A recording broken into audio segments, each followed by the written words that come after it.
The NFL Combine is underway. We've seen some incredible performances on Friday from the tight end position group, some record-breaking 40 times, some vertical jumps, some broad jumps, and we're just getting started because the other position group players and quarterbacks are going to be testing over the weekend, and we're going to be tracking right along.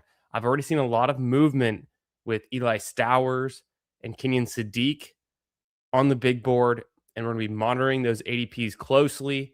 In other news, George Pickens has been franchise tagged, which is something we saw coming all along. And I think Pickens is still an incredible value where he goes at ADP. We're going to jump into the latest ADP changes this week and draft the big board tonight in the Fantasy Football Garage. So make sure you like the stream. Make sure you're subscribed. Come get into the chat. Say what up. Let's hit the intro. Get right into this week's ADP changes in my flex model. Let's hit it. But overall, it's like the guy can ball. Like actions speak louder than words.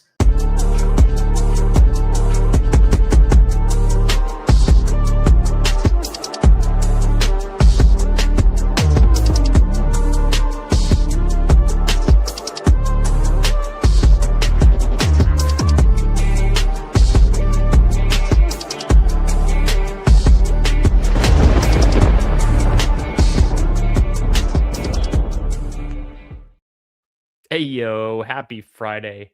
How we doing, everyone? What's up? What's good? Thanks for being here. Hope you're getting ready for a nice little weekend. Spring has sprung here in Houston. It was 85 degrees today. I had the AC cranked all day long. Got the sprinklers back on, watering the grass. It's officially springtime here, and it's the combine. So we're making progress into the NFL offseason. A lot of rumors going around, a lot of negotiations going on. And if you follow Matthew Berry, which we all do, he's got like one of my favorite insider takes about what happens at the combine. And he does it during kind of like the Radio Row, like news, and kind of like what's going on behind the scenes. So he puts out his article usually the Monday following the combine. He was kind of alluding to some of his top takeaways so far, but the Pickens signing was a big one. So I'm excited to jump into that. The implications, I think the sky's the limit for George Pickens and the Cowboys. I mean, it's one of the best passing offenses, third in the league last season and dropbacks and pass attempts. So Pickens in a really good role there. Not only was Pickens a deep threat, he was the second most targeted wide receiver in the end zone last season behind Devontae Adams. So people are sleeping on George Pickens, and he's in the prime of his career in a perfect situation back on the Dallas Cowboys. I'm all in. I'm all in on George Pickens. What else do I got? So let's get right into it. Let's look at the ADP changes before we jump into a big board draft. Say what up in the chat to everyone. We got my man Jeff T. How we doing, Jeff? Happy Friday. We got Green Bean in here. Green Bean killing it at the casino lately. Go Fantasy Football Talk. What's up? What's up, brother? We got Hartman dropping the blue Lambo. Ooh, that very nice blue Lambo there. Love to see it. Hey, become a channel member today here at the Fantasy Football Garage. Your membership gets you access to my data models if you're interested. So we got the Flex model here. I also have my Birdie Hunting model for the Albatross. I track ADP, positional rank changes for all of the players, and I throw in a bunch of other good data and goodies in here. We have the percentile snaps played last season, spike weeks, elite weeks, times they hit your flex. Got, average fantasy points, max, touches per game, ADP movement, all that good stuff. I'm also tracking the free agents. I'm tracking the top draft analysts for the NFL draft as ranked by their peers. So this is like not just like my favorite draft analysts. These are the best draft analysts for the last 5 years based on their accuracy, not only of number of players who go in the first round, but where they end up going. You may have heard of Lou Pickney before, Charlie Campbell, Xavier Cromartie. We have the Athletic, and then CBS's Ryan Wilson. So we're tracking where these players might be going and what implications that has for not only their teammates, but themselves being in those environments, being in those offenses. Also, some fun things in here. In the flex model, you can load up your team, and right now I have it built out for the running backs and the wide receivers, so you can see how they hit, the team you just drafted, how that's hitting in terms of, making it onto your lineup in a given week for best ball. I've also got my projections tab here, which is it's more of it's a look back to last year, but you can do comparisons. I'm going to build this out to some projections, and I'm still building in some functionality on that, but you can pick any team and you can compare position groups. So we have the wide receivers from the Rams versus the wide receivers from the Colts. There's a very clear difference there. And we got 567 fantasy points out of the Rams wide receivers last season. Holy shit. We only got 393 out of the Colts wide receivers. So things we can look into, plenty more. But first and foremost, we're tracking the ADP, the movement, and let's see what's going on this week. Let's get right into it. Yo, what's up, Paulino, Danimal? Isn't Pickens expected to hold out if tagged? I have no clue. No idea. But if he's a Dallas Cowboy next year and we get more of what we got in 2025, I'm all in. No idea, though. Could he hold out? Sure. Did they say that? Maybe. Negotiating tactic? Probably. Jerry Jones going to pay his players? Almost certainly not. But I think it'll work out. What could go wrong? Peter Malnati. Did Peter get cut today, Jeff? Let me know. Jeff, I'm doing pretty well on my weekly drafts this week at the COG. I'm doing pretty well. I have a Smotherman team. I've got 2 Echevarria teams. So I've got some nice teams. I got a bunch of burger teams, some smallies. So I'm doing pretty good. Yeah, if you're in this community, if you're hacking it on the back 9, if you're trying to break 90, if you're part of this golf community, you're drafting Peter Malnati. Yeah, Peter Malnati, he always gets cut. That's the key. He's the god at getting cut everywhere he goes. Plan to have more Aaron Rodgers in the Albatross than Big Board. That's just for ball knowers. This is also true. Oh, damn. Damn, Hartman drafted Ewert. I was afraid to draft Ewert, the Canadian, the rookie on the PGA Tour. The model loved him. The Sims loved him. I was afraid to draft him, and I wish I drafted him at least once, but we're doing good. Hope you guys are doing great on this Friday night. I'm drinking a little ranch water here. We got some tequila flowing, so we're relaxing, we're chilling. I got a big, fun, action-packed day tomorrow of outdoor activities and fun and things to do. But tonight we're hanging out in the garage. We're gonna sip on some tequila. We're gonna draft some best ball teams. Let's dive into the ADP movements of the last week. All right. So first off, Jahmyr Gibbs flipped Puka Nacua. You can see it here. You've been feeling it in your drafts. This is the first time it's happened this whole draft season. So that's the big change. Nacua falls to 3, Gibbs at 2. Just follow the ADP. Just draft with the market. Doesn't matter. Get yourself some Gibbs. Get yourself some Puka. No big takeaways there. Achane is on a cold streak, but doesn't move in positional rank, right? Doesn't move. It's fine. Who else? What else? McBride been kind of falling a little bit, but doesn't really flip anyone yet. Drake London's been slightly gaining some momentum. He can be flipping Neighbors soon, potentially. Okay. Olave's gaining some momentum. the gap is still wide enough between him and Nico Collins. I don't think he flips Nico anytime soon, but it's possible. Josh Jacobs and Bucky Irving also been consistently rising over the last 2 weeks, but they haven't flipped any other positional players. It's still Josh Jacobs, Bucky Irving, Breece Hall. I'm a little bit skeptical of Josh Jacobs. He's getting up there in age. He's from that draft class in 2019, I think it is. And so, I'll take Bucky ahead of Josh Jacobs. I'm still interested in I don't know, these wide receivers. Rashee Rice falling. He probably should fall more. The risk there with the suspension is a little bit concerning. Nothing crazy happening in the first 3 rounds. I like T-Mac, AJ Brown, and Higgins a bunch. So I kind of like getting them. You can make some teams with them as your wide receiver 1, even if you start off with running back, tight end, with of course Trey McBride or Bowers, or if you go double running back. So I've done that a few times where I end up having T-Mac or AJ Brown or Higgins as my wide receiver 1, and I think it's totally fine to do.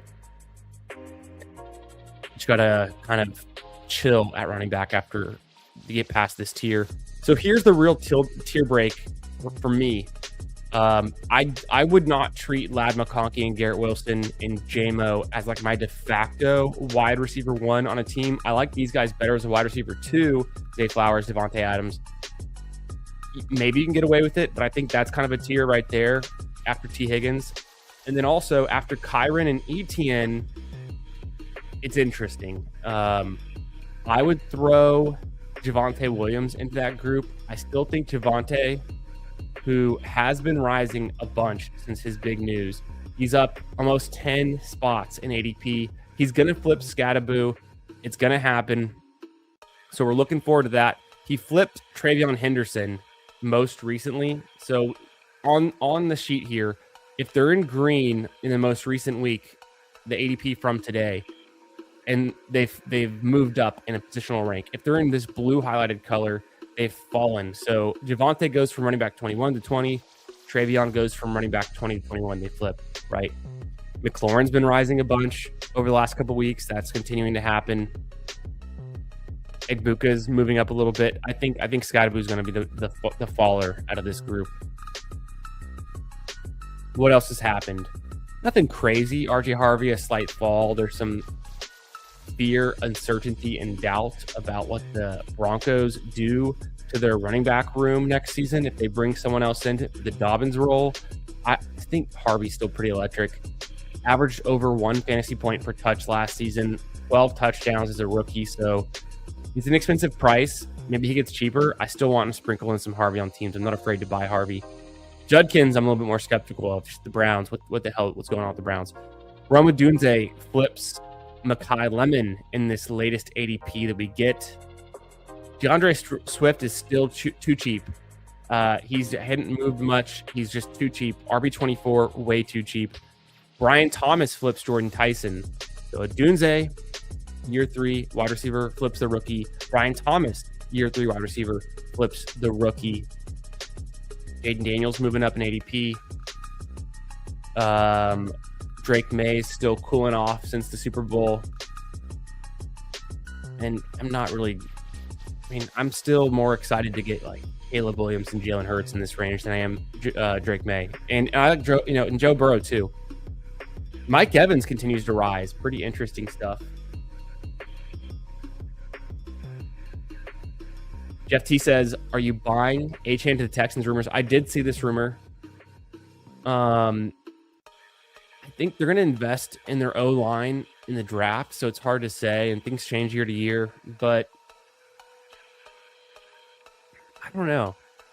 The Jeff, you know what scares me about the Dolphins is without Mike McDaniel, how are they going to operate their offense, and what does that mean for Achane? So I was listening to RotoViz. I was listening to Sean Siegel and Ben Gretsch and Stealing Bananas. In the latest episode, the pod they put out, they were really building a case for concern around Achane not being in a Mike McDaniel offense, in the zone scheme, and in the blocking scheme. And if they can't, so now with,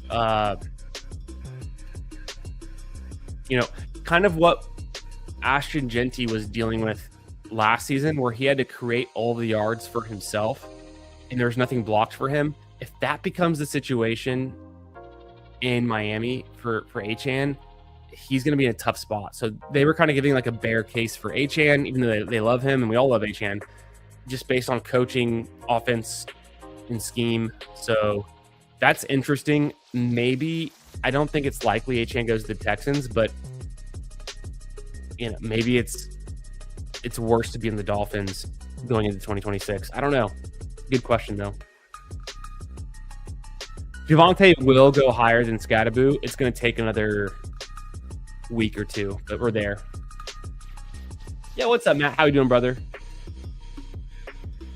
Did you watch the Combine? Holy smokes. Yes, sir. And I watched it on my phone via Twitter because my 3-year-old daughter was in charge of watching her shows on the TV until she went to bed.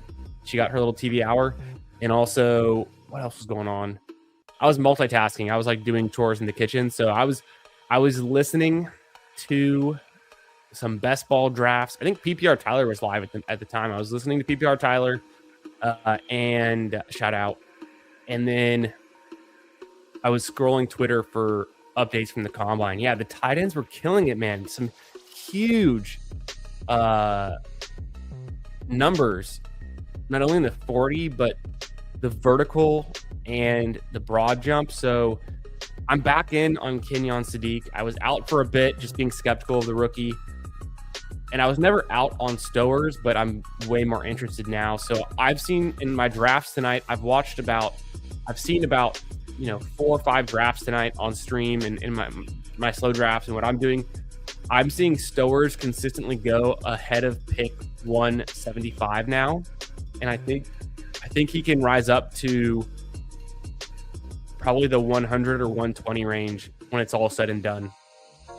Same thing for Sadiq. So I'm not saying to get ahead of ADP now and chase, but I'm saying don't be afraid to draft them when they do continue to rise. We're not going to see it in the data today because ADP hasn't changed today, and those guys are so far down. But yeah, I'm interested. What did you see, Matt? What did you notice from the Combine? Yeah, what's up, Mr. Mufasa? How we doing, brother? Good to see you. Happy Friday. Cheers, everyone.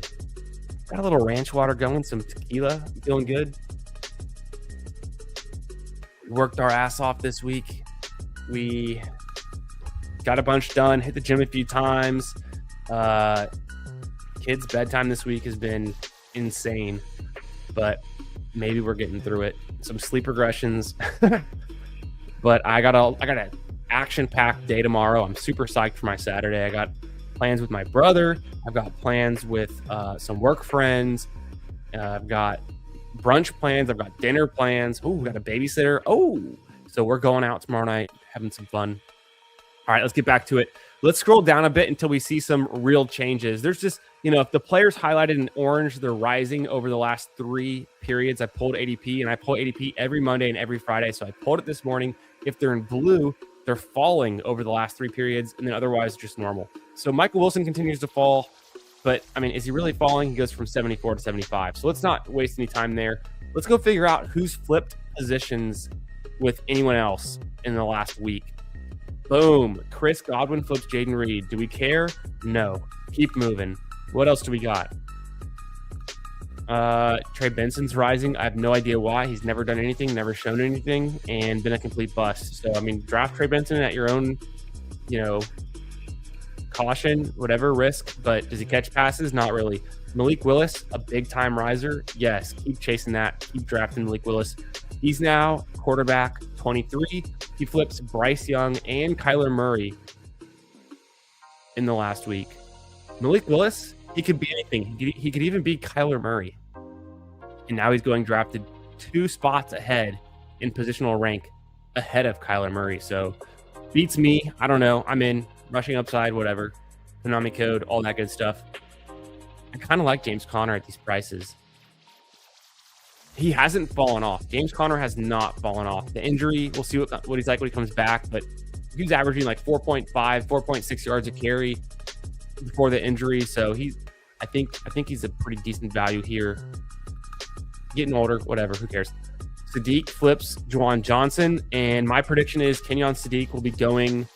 So tight end 15, no way. I mean, we saw there's some resistance to getting past Jake Ferguson, but not a whole lot. Just because the offensive environment with the Cowboys. So Sadiq's going to end up being tight end 12 or 13 in the next week. That's my prediction. But where we've drafted the top rookie tight ends over the last 2 years, he easily could settle closer to tight end, I want to say 9, and he'll pass up Rondé Gadsden.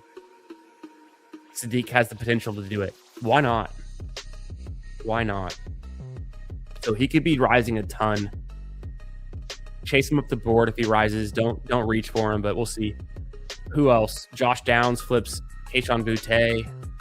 Not interesting. Jalen McMillan, he flips Pat Bryant. That's somewhat interesting. Not a lot of steam on Pat Bryant right now. He's been cooling off. McMillan's been rising. Tajay Spears flips Rachaad White. He's been rising. I like that call. I think Tajay Spears has some burst to him. Rachaad White, kind of more of a PPR scam. And I don't know. I didn't love what we saw out of Rachaad White last season when he filled in for Bucky when Bucky was missing some time. Wasn't that impressive? What else? Charbonnet falling. Stowers will rise. Could be too much. Yeah. That's hilarious, Jeff. Yeah. Godwin flipping Jaden Reed changes the game. Yeah. Okay, so that was watching. Same takeaways with those two tight ends. Also noted how they said every position is faster than ever before, which is insane how fast these guys. That is true. I will say, who pointed it out? I think it was Josh Norris pointed out that the numbers of players testing has dropped off. And so what that means is a smaller sample size, and what it's skewing towards is the faster guys. Because if you know you're not fast, you don't test, you sit out at the combines. But I think what they're seeing is like a record number of players say, hey, I'm not going to run the 40. And that's then skewing towards the higher range of outcomes, or like the lower speed, the faster times, right? So it's interesting. I retweeted this again today, and I had tweeted out earlier in the week. But if you're looking for what does the data from the NFL Combine mean by the skill position player groups for running back, wide receiver, and tight end, go look up Dwayne McFarland's latest article on Fantasy Life. It's in my Twitter feed on my page. The most correlated metric for tight ends is with PPR production in fantasy is their age when they get drafted.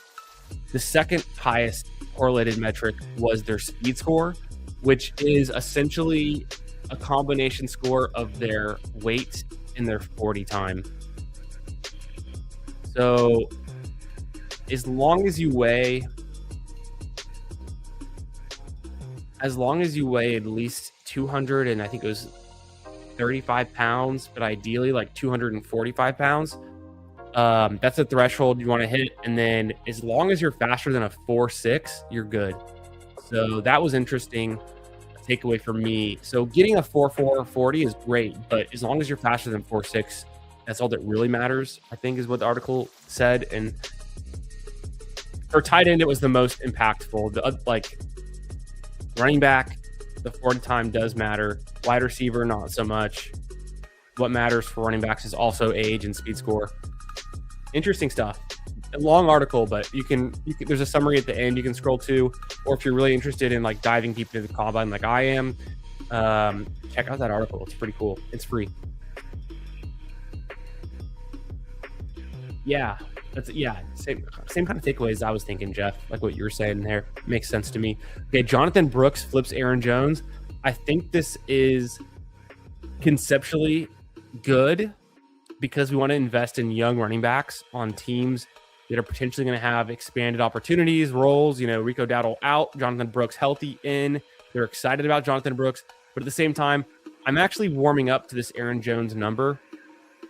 I don't think Aaron Jones is washed. I think on the Vikings, they suck, but this is a very cheap Aaron Jones price. So I was looking deeper into it earlier this week, and I forgot what was really convincing me. But I just know I came out of my deep analysis comparing Aaron Jones, Alvin Kamara, and James Conner. And Aaron Jones was the one that was the most interesting. Then James Conner, and the very least interesting was Alvin Kamara, who goes 46. Conner goes running back, wherever we saw him, 44. And Aaron Jones goes running back 51. So I think Aaron Jones is pretty interesting at this price, which is essentially free. Braylon Allen continues to fall. I don't know who's drafting Braylon Allen. It's not me. To me, he's never shown anything. He got a few touchdowns in a couple games. I'd rather have Sean Tucker. Who else is rising in flipping positions? Omar Cooper Jr. passes Elijah Surratt, Adonai Mitchell, Trey Harris. So big rising there.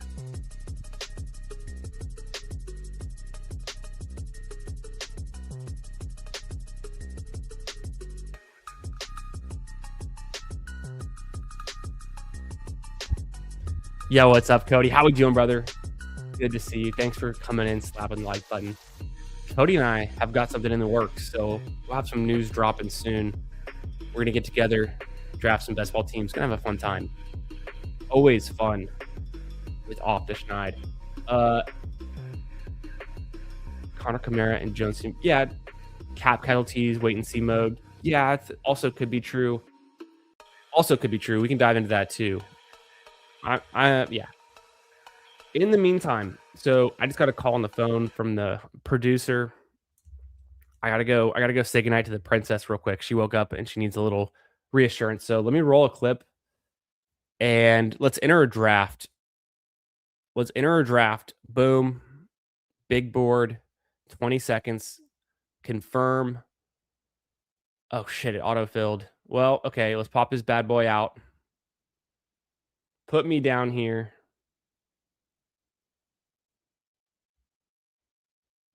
I'm in the 8 spot. I'm going to keep it zoomed out for now. Hey, it auto-filled. That's just how it goes. Let me run this clip of college Tedroy McMillan. I'll be back in 30 seconds. We'll rip this draft. Let's go.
What round are we in? No, I'm just kidding. I was drafting from my phone the whole time, so I am here. Let's go.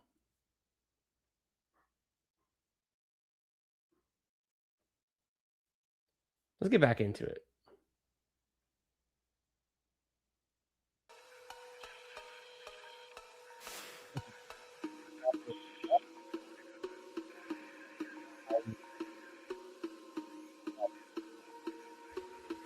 It's a bummer though. We're not really, this is a bad place on the board to start 2 wide receivers because the options you get for your RB2 at pick 41 not ideal.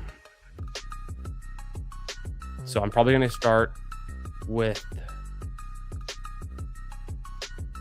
I'm considering, I mean, Jameson Williams is there. Fuck, Javonte goes. I mean, that's who I was going to consider pulling up. So Devontae or Jameson with Amon-Ra and Kyron.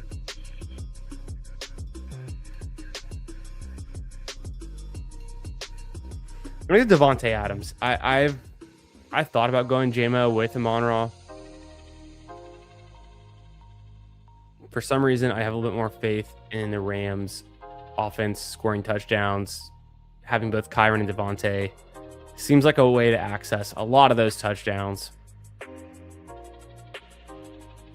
Could have gone JMO.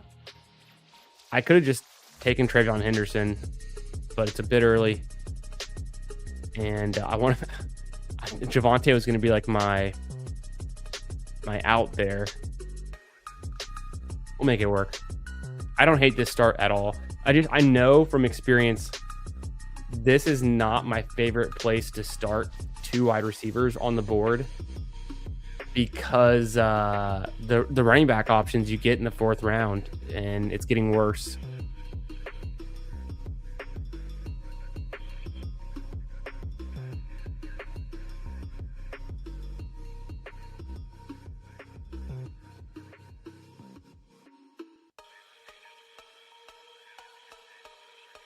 All right.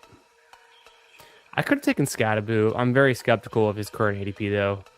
The injury risk, return, the Giants sound like they're going to be drafting or signing another running back. At the same time, though, with the Giants last year, they had Devin Singletary, they had Tyrone Tracy, so it was already a crowded backfield, and Scattaboo was clearly the best, most effective for fantasy in his limited usage. What do you guys think? Are you drafting Scattaboo this year at pick 45, where he's going?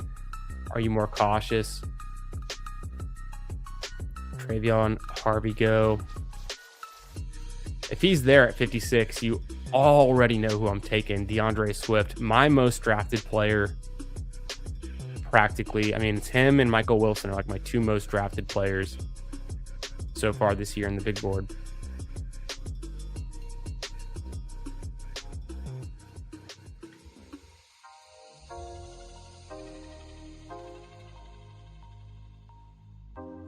Wow, Colston Loveland's still available. I mean, if Colston Loveland is there at pick 56, I have to do it, right? I have to take Colston Loveland if he's there at 56. His ADP is 43. So you just take what the board gives you in that case. Otherwise, I'm going Swift.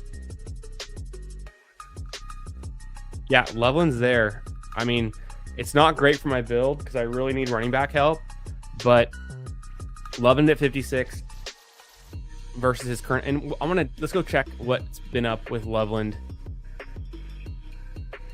Loveland, if I scroll back up, has he been falling? What has he been doing?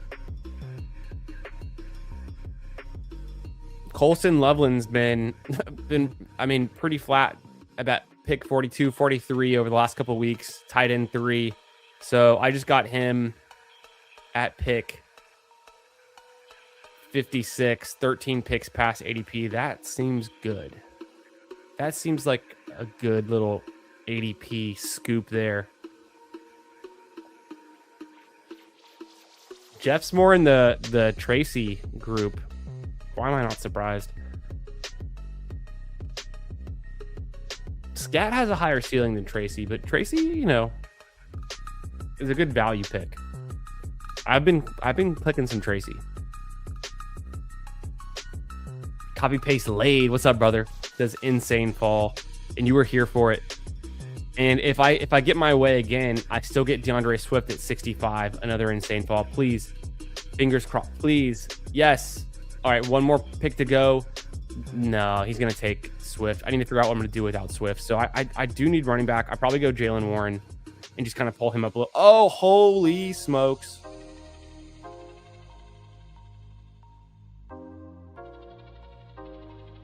This is the chosen draft. I have Amon-Ra St. Brown, smash. Malik Neighbors, come on, love him, smash. Kyron, kind of my anchor RB, but then I landed Devontae Adams, so I've got 2 Rams, and then my last 2 picks were Bears, Loveland and Swift. Loveland, 13 picks past ADP. Swift, a good 8 picks past ADP, no less. I'm feeling very good with this start. That Swift pick just saved me. I would have gone Jaylen Warren there if Swift was gone, or maybe even Ramondre. So what's going on? How did Loveland fall? Just no one wanted tight end. Everyone was just grabbing the wide receivers. It's not like there's anything crazy that's happened. And then on this side, no one wanted a running back. Everyone took the wide receivers and the quarterbacks again. So I've just gotten lucky to the way the board's falling to me in the middle here. That's why sometimes it's best to be in the middle, because you just get to take advantage of all this. Like the fallers, but in better position to take advantage of it. Instantly unique team. I got to land this thing, copy paste. You guys help me in the chat with these next couple picks. Like, where do I go next? I feel like starting off 2 wide receivers, 3 in my first 4 picks. I don't need that much help at wide receiver. I need to focus on getting a strong, like Williams goes. I would have loved to have Caleb Williams on this team. I obviously need to get Stafford. Would be nice. Dart would be sick, but he's already gone, right? No, Dart's there. Dart's available. I could do Dart. Makes a lot of sense. Goff makes a lot of sense. So I need to correlate this team well, get some strong picks. But I mean, if Ramondre's there, I probably go Ramondre. If not, I probably just go Dart or Tootin. I know that Sean Siegel's really still in on Tootin and thinks he's very cheap at his current price. I don't know how I feel about it. I think I can go both ways. I've been drafting more ETN, and maybe even ETN, changes teams, but either way. Okay, I think with Neighbors, I do want to go Dart, but I can get Stevenson. If Stevenson's there, I get like a 7-pick fall on Stevenson. Yo, what's up, Emo? Good to see my man. How we doing, brother? Happy Friday. We made it. It's the weekend. Let's celebrate. Okay, guys. I feel like I should go Ramondre. He fell to me. I do need some running back help. I want to hit running back before it gets too late. Ramondre at pick 80 versus Dart stacking with Neighbors. I think I go Ramondre. Yeah, easy Ramondre here. And then quarterback, I've got other outs with Stafford and Goff. And then I could always do like a late QB situation. The running back gets so bad later that I hate to push it. Danimal, appreciate you. Fire start. Herbert went at 52. Yeah, or 62. 62, yeah.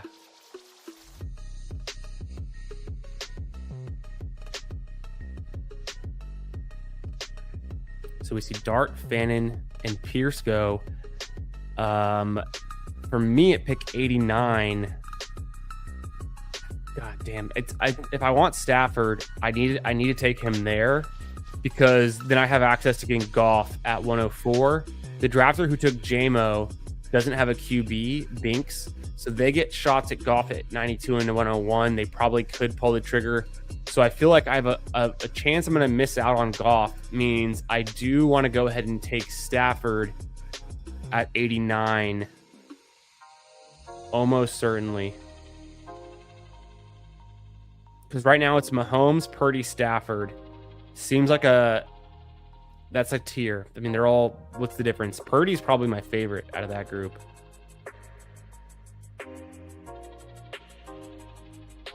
Pick 89. I'm going to go QB. Mahomes goes. I don't mind Purdy, but you guys know I've got Devontae Adams and Kyron Williams. We're going Matthew Stafford. Pick 89. Because that's the only chance I have to getting also Goff at the 104 is to go ahead and pull up Stafford just a little bit.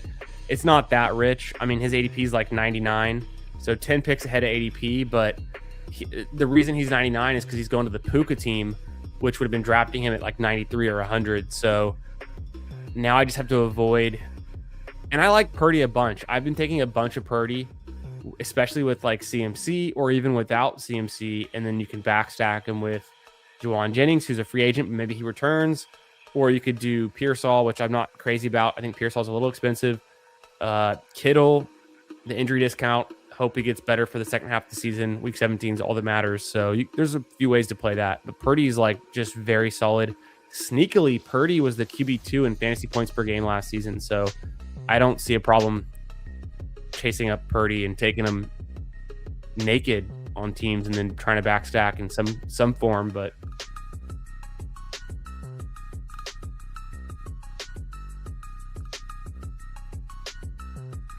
I think so too, Jeff. I don't mind Stafford at 89. This is the quarterback pocket. This is where you want to start getting your QBs. Round 8 last year. This year it's round 7 and round 8. You want to have one QB in this range comfortably. You can push it.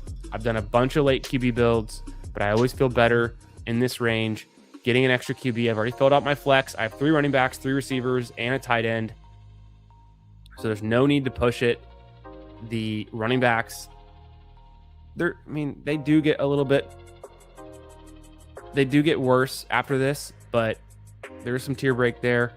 The wide receivers are, I would say, more flat in this range already. And then pick and choose at tight end what makes sense for your team. All right, here's the first test. We have to get past the Jameson Williams drafter for Goff. He is in the 5 spot, and he's coming up next to the 101. Yo, what's up, Who Hames? Good to see my man. Thanks for being here. Hope you had a great stream, brother. Doing some DraftKings. Son of a bitch. I knew he was going to take Goff, too. That's why we went Stafford. So, didn't land Dart or Goff. We're going to have to make some magic happen. Kind of backstack this team. Or just take some QB values. We'll see. Okay, here's a weird thing, though. Quorum is available 10 picks past ADP. I have Kyron. Do I want Quorum and Kyron on a Devontae Adams Stafford team? I'm going to say no.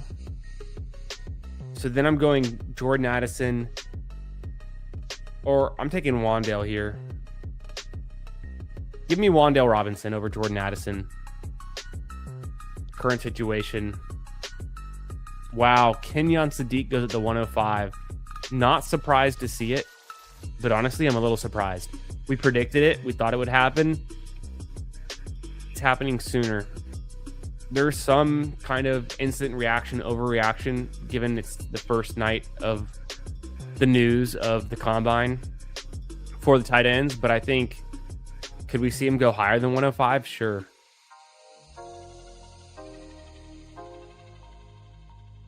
Why not? I think I exactly predicted that.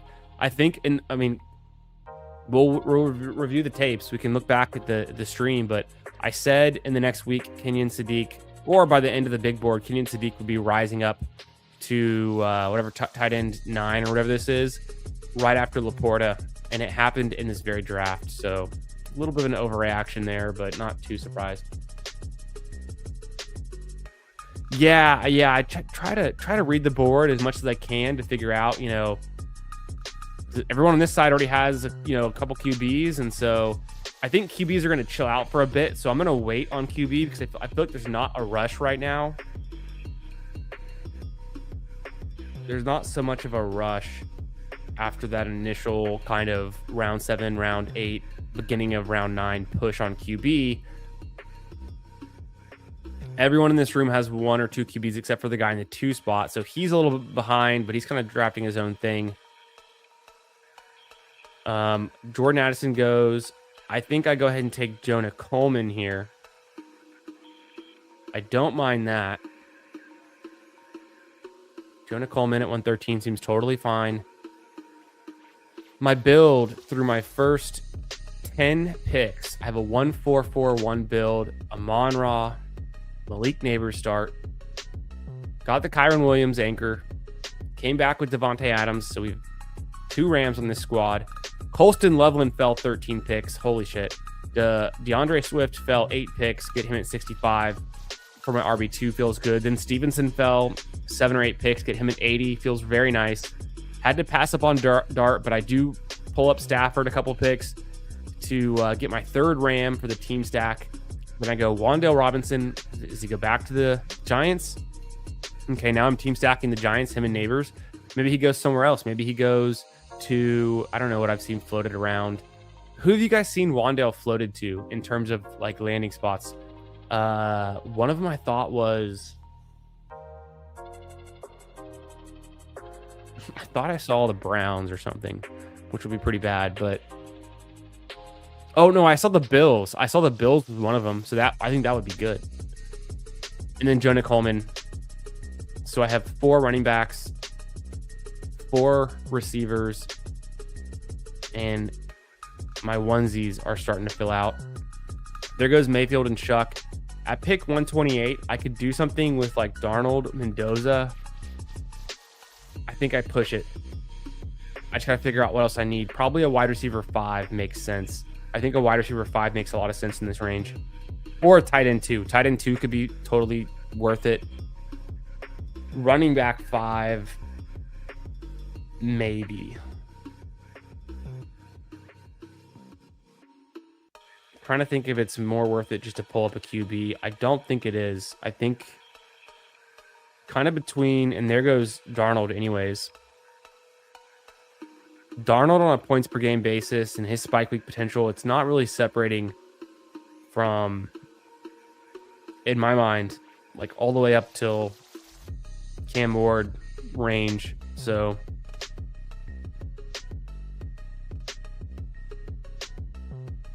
yeah, what's up? Slap it up. How we doing, brother? Yeah, at pick 105, gonna fade Sadiq if that's his ADP. I think that's reasonable. This is some overreaction, like I was saying. You know, it's the combine just happened. So okay, pick 128. I get Kittle 8 picks past ADP. I kind of do like that. Or I go Bill or Gainwell. I don't like the receivers here.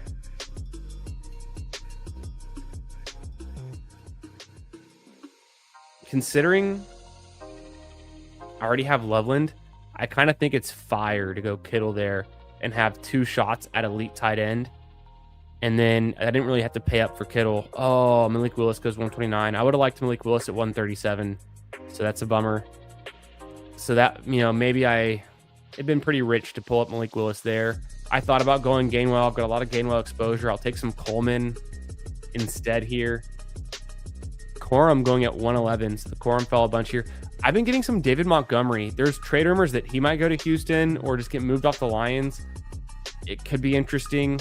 So I think Montgomery in this range is pretty nice.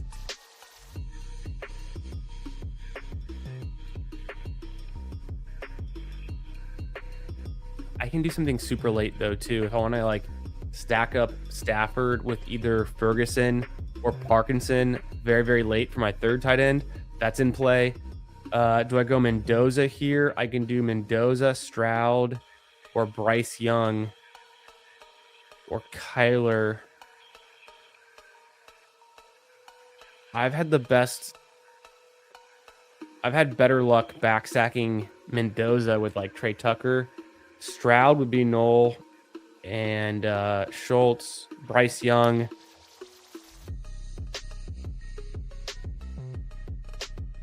I'm gonna roll the dice on Fernando Mendoza there. It's totally fine. Let's hope the Kubiak coaching decision is a positive net benefit for the Raiders, who have been a tough spot for fantasy points lately.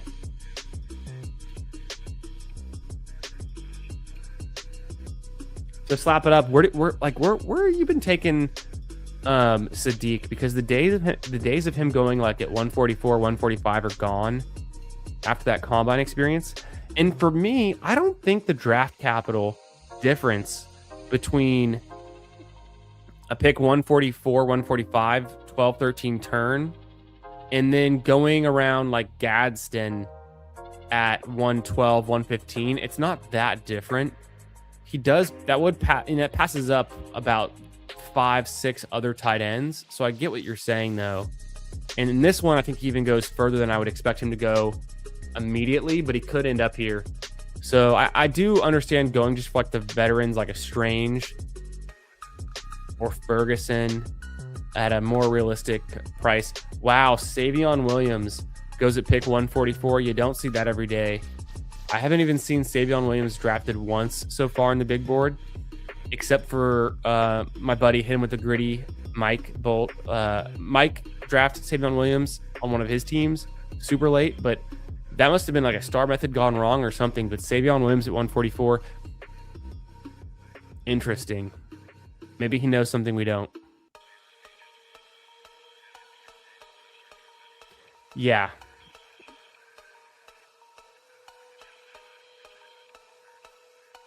Maybe Wandell goes to Oakland. Okay, pick 152. What should I do here? I have a 2-4-4-2 build. I'm being honest. I don't love the wide receiver options, but I do need a wide receiver before it gets too late. I think Jalen McMillan makes a lot of sense. He's been rising. He's pretty interesting. Otherwise,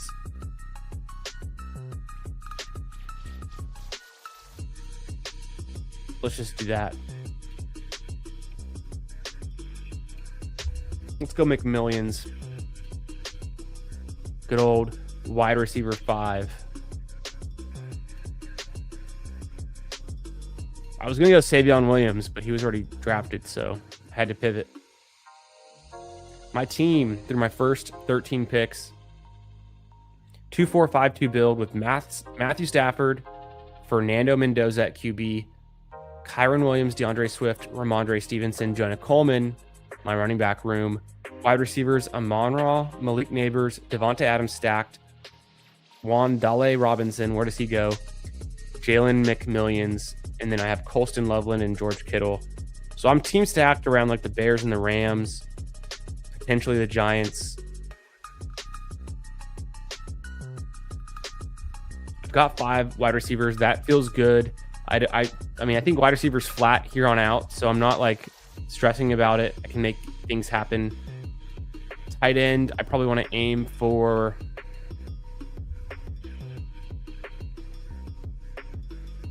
kind of this round 16 range before I go for my next tight end. So I'm chilling now. I can go QB or running back.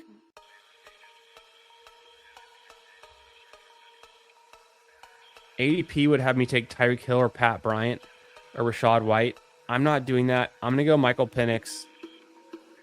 To me, he's the next best available QB, and I don't want to miss out and have it be too late. So I do think Michael Penix is the full-time starter coming back from the injury, but super incredible weapons around him with Bijan, London. Pitts is fine. Potentially, I can do something with Penix like Mooney late. I don't know that I have to, but even Penix, like without any stacks, can be fine just as a fill-in QB for me. I'm really betting on Stafford here. And also, I do think the Falcons bring in another running back to work with Bijan to replace Algier. Could that be Jonah Coleman? We'll find out.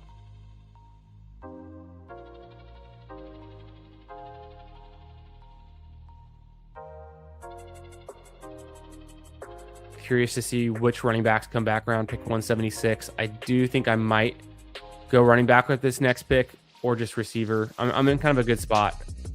Maybe even tight end if somebody I really like falls.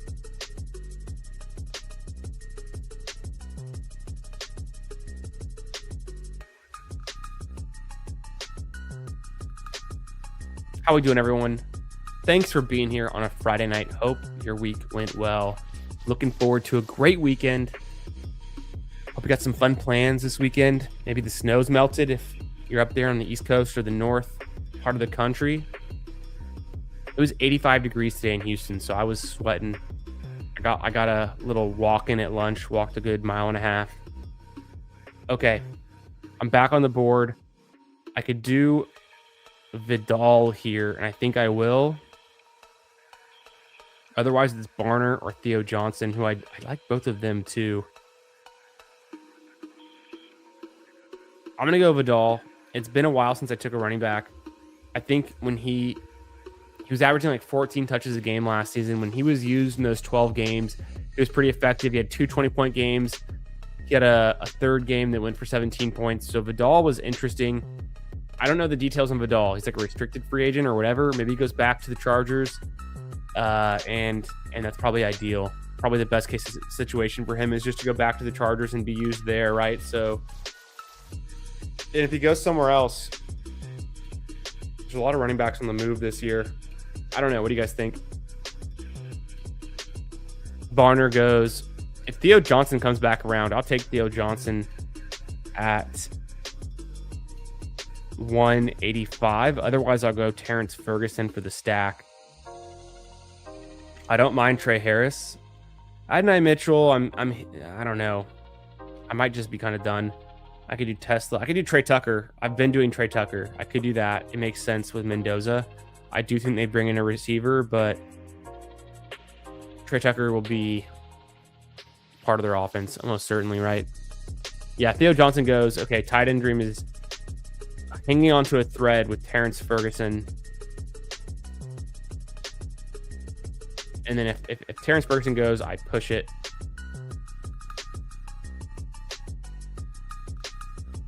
Yeah, Trey Tucker goes right. Trey Tucker goes right in front of me. So it was destined I go Ferguson there. I'm not going to end up stacking up Mendoza most likely, but I think that's fine. Maybe I draft. Where did Omar Cooper Jr. go? He's already gone, and yeah, he went 171. I think he could also get drafted to the Raiders. There's like a possibility.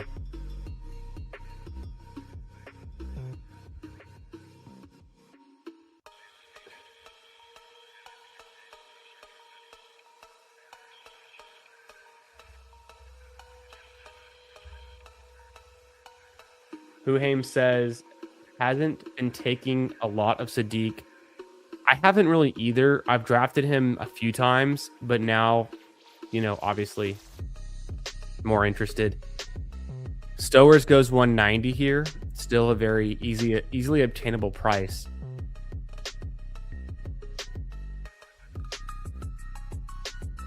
Huhaim says drafted Savion. I thought about it. Last night in a slow draft. I didn't do it, but I thought about it.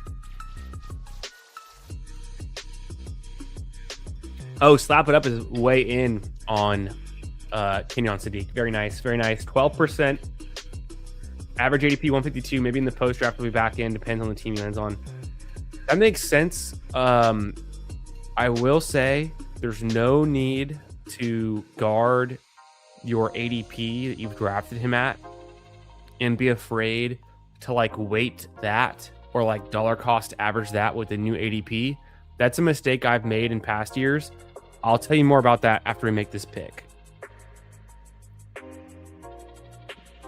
Pick 17, 200 overall. I'm on the clock. 3-5-5-3 build. Need a wide receiver or a running back. I'm just going to go Mooney here for the stack, I think.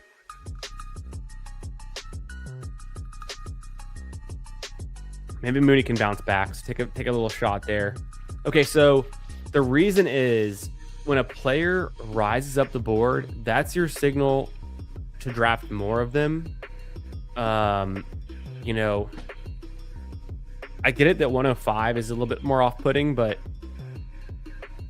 if Kenyon Sadiq is actually the player you need in week 17, it's not going to matter where you drafted him at all. It's going to matter if you have him or not. So I would just say you don't have to continue to take him at a 12% clip, because that's about 50% above the field. So you're drafting him on average, 50% more than you would if you just took him at the field average, 8%. I would say still take him at that 8% clip, once every 12 drafts or so, just so you don't have combinations of teams that are missing him if he's the guy you need. Because then if he's the guy you need, all of your teams that you drafted with him in the big board are going to be in a certain time period, and they're not going to be mixed in with teams you're drafting in the future. And maybe you're okay with that, but I would just say if you thought he was good before that ADP rise, you should still believe in him.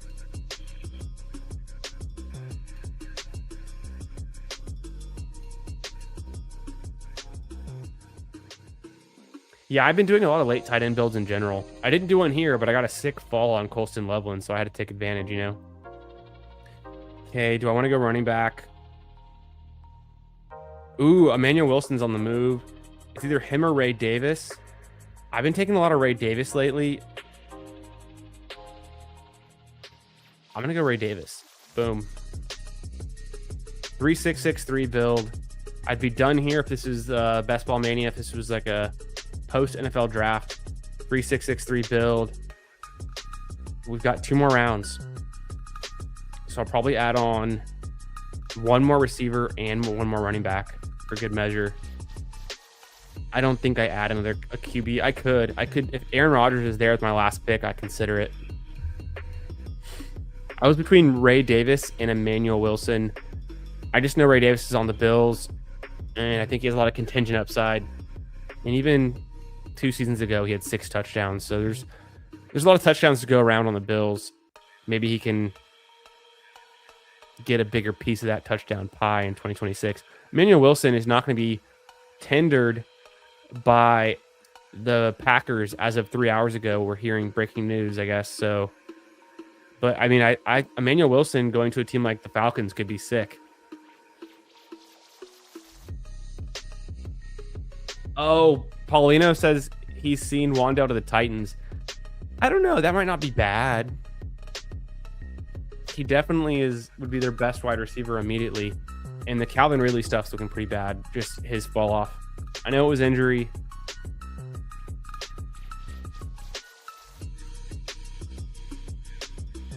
If he stays in the 120s, keep clicking. And I think he will. I think it's like, especially like right now, the instant reaction. Okay, Rodgers goes. I don't have to take Rodgers. I think Kenyon Sadiq will stay in the 120s for now in a lot of drafts. I'm going to scroll down to our ADP tracking data. He's not going to go up with Kraft. He's not going to go up with Pitts. He might get close to Laporta in the 90s, but he's more likely to stay around Gadsden at 105, and I'm on the clock. Classic. Who do I want? Probably go wide receiver first.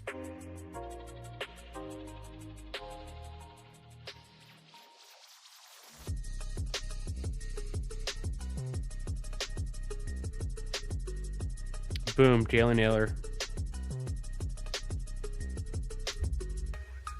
Kind of a big fall on Mason Taylor. I don't think this is a 4 tight end build because I have Colston Loveland, but maybe it just is. If Mason Taylor comes all the way back around, I would consider him at 233. I don't think there's any Raiders left. I could do, well, that was my 7th wide receiver. I think I do want to, Jack Besh is still there. I could go Jack Besh. I'll keep that in mind. I don't think there's any Rams I want. No. And then Falcons, no. And I already have Mooney, so I'm all right there. Running back wise, what do you guys know about Michael Carter? He's getting a lot of attention as a free agent. Michael Carter led the Cardinals in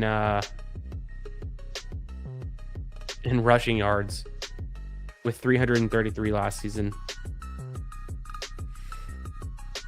I think Michael Carter is interesting as a free agent.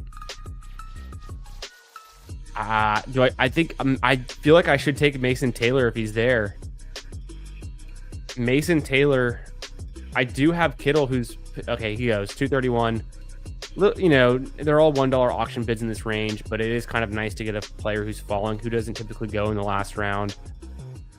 It's not that different though. If we took him at 209 and Ray Davis fell to 224, and then Naylor falls to 233, wouldn't be a big deal. Running back wise, do I go Besh here? Or do I want to go with a running back and go with like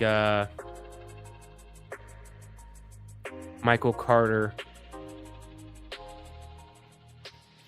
I'm going to go some Michael Carter. What's the worst thing that can happen? Round 20 pick. And then Naylor, surprisingly, I kind of like his prospects as a free agent.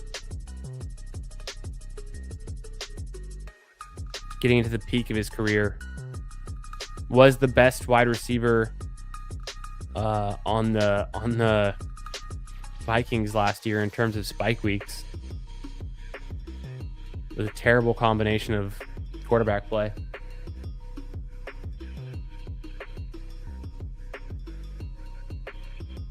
Yeah, I've heard this too. Mooney gets cut. Probably also can happen. I have some faith in Mooney being an okay pick around selection 200 anyways, so I'm not like that offended if it's not really a stack with Michael Penix, because I was stacking Michael Penix and Mooney last year and I didn't do shit. So, but it'd be nice if it was a stack. If it's not, it's fine.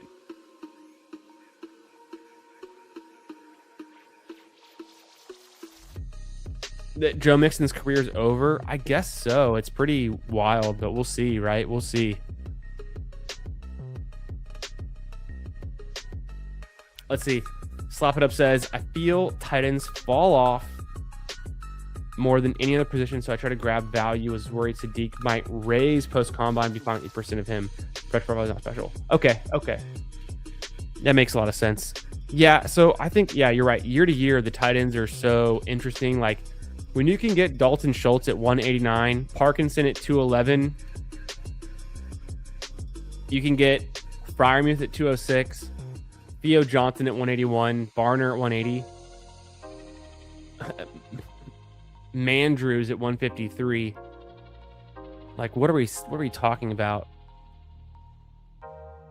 The player I cannot get behind is Isaiah Likely at 162. I don't understand it. At least with a guy like Terrence Ferguson, the potential is there, the team environment, the deep. I mean, Terrence Ferguson led the league among tight ends in deep ball targets last season. So there's something there. But Likely, I don't see it. I need to be convinced on Likely. Yeah, there's a lot of good late tight end values. I've always been kind of a late tight end guy.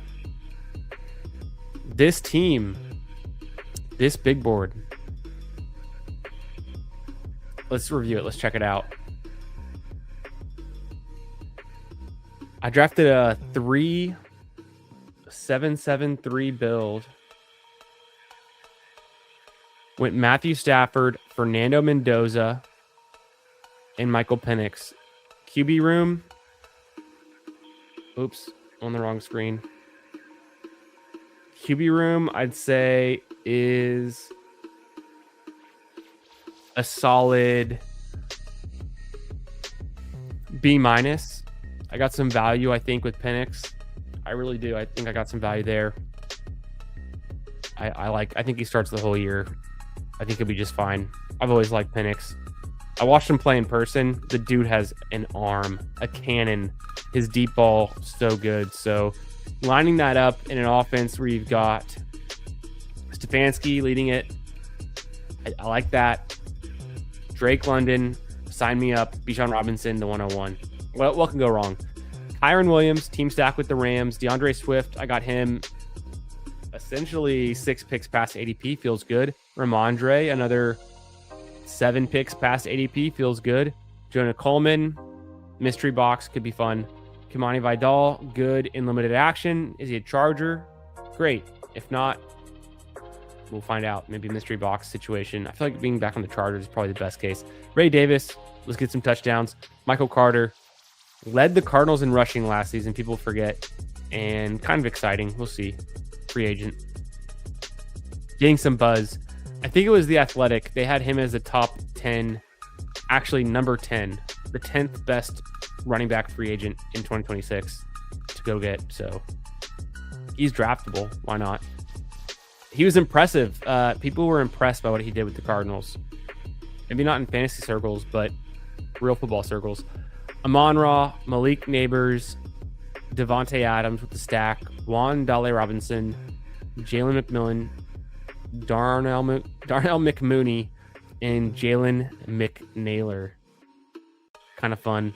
A couple free agents there. Maybe a cut candidate with Mooney. Colston Loveland, the centerpiece of this team. He fell more than 10 picks past ADP. He fell 13 picks past ADP. Love to see it. So I grabbed him, put him up with another elite tight end like Kittle.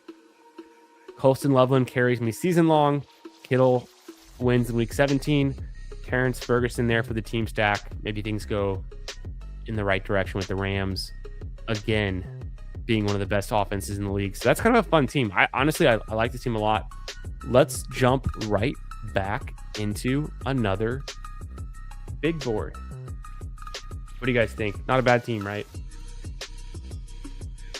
Slap It Up says out unlikely as well. Don't see it. Maybe that's a miss for me. No, I'm in the same boat as you. I think it's just not being on the Ravens is kind of actually the worst thing for him. The connection to Lamar Jackson is like the only beneficial thing about him, I think. All right, let's jump in this big board. Waiting on 9. Hope I didn't fake you out. If you want to come draft with me, jump in here. Let's do it. And don't forget to smash like on the stream. Please be subscribed to the channel. I looked at my YouTube analytics. We're going in the wrong direction. It was 45% of my viewers are not subscribed. 45%. And all I need is your free click of the subscription button. Subscribe to the channel. Help me get to 1,000 subs before the start of the NFL season. Because actually it helps the channel a bunch. That's a pretty big benchmark to get to 1,000. And it helps support the channel. It helps the visibility of the channel. And ultimately the goal is just to have a fun community here that we can draft with, talk a little ball. And that's kind of the whole point of this, just to have some fun, chill with some cool people, some sharp people. I found that best ball community is very, very sharp. My favorite corner of the fantasy space. So that's what I'm trying to grow here. That's the whole plan.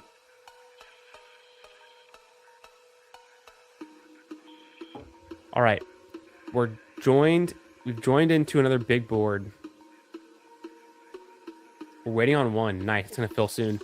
Also, if you become a premium member of the Fantasy Football Garage, you get access to the emotes, the Lamborghinis, of course.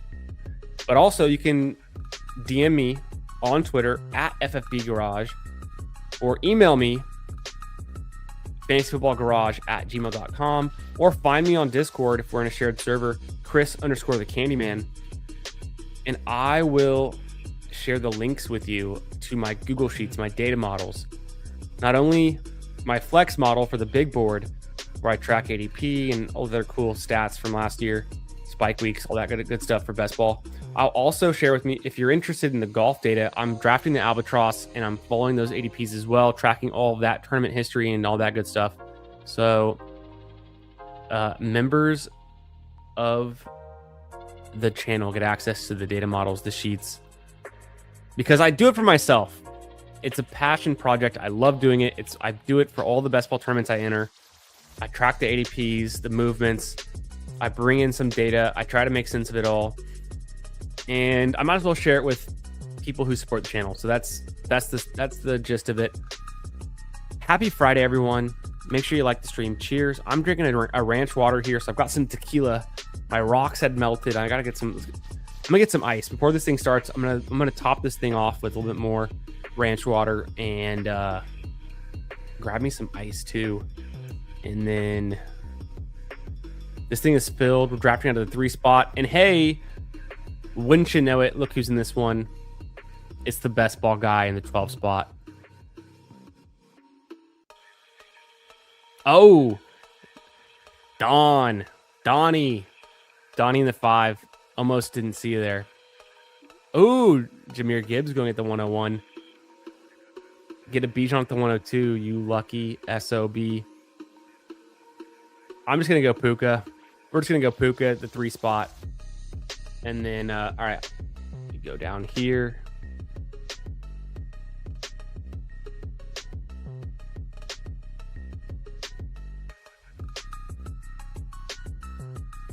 Puka. The sneaky links, yes. Likely to Commanders would be fun. I guess so. I mean, yes, I like Jaden Daniels-led offenses. I think that could be fun. I could see that. It'd be fun. Likely on Commanders would be lit. Yes, I do like that idea. That's pretty fun to me.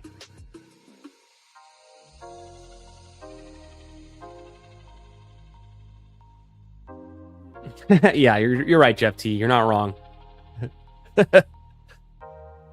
Wow, I'm like super zoomed in because I was trying to scroll over and show the board as it moves along, but I think this is a good view. Do you guys like seeing the draft board? Do you like me toggling back and forth? Do you prefer to see the board the whole time?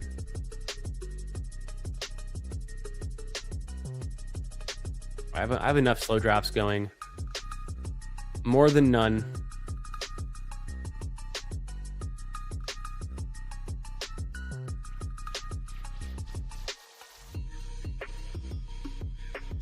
Who else is in here? I don't know. But we've got Donnie. We've got Polak, a.k.a. BBG.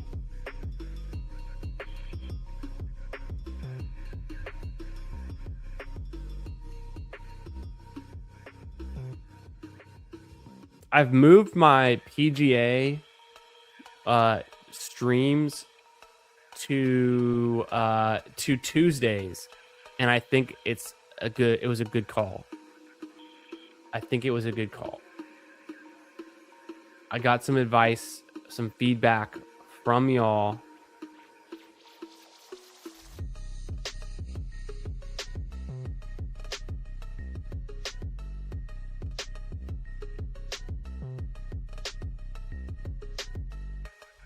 Oh, I just looked at Twitter.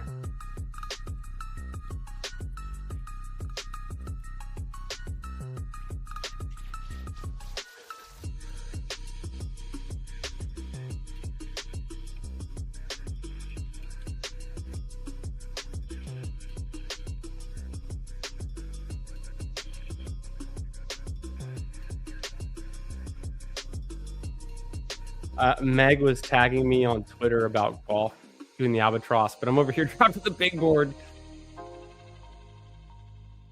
Boom, boom. Didn't mean to leave her hanging. Oh, bigger board.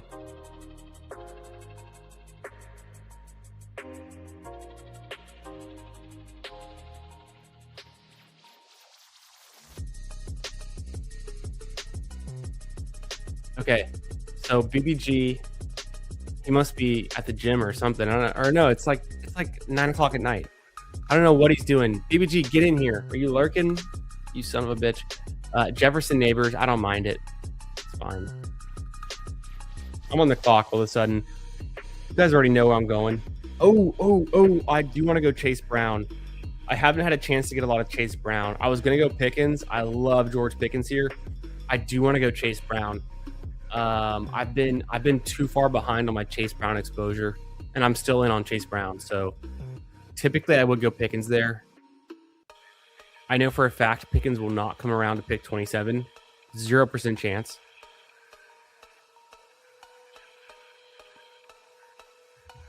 I actually don't like the running back options at 46 and 51 as much, given Javante's risen. So I probably go another running back here at 27, unless it's Pickens.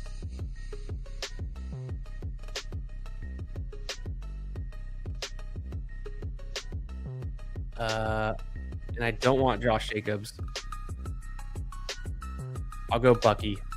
So Puka Nacua, Chase Brown, Bucky Irving, totally fine with that. I would have loved Pickens at 27. He almost gets back to me. I kind of jinxed it, but whatever. Knock on wood.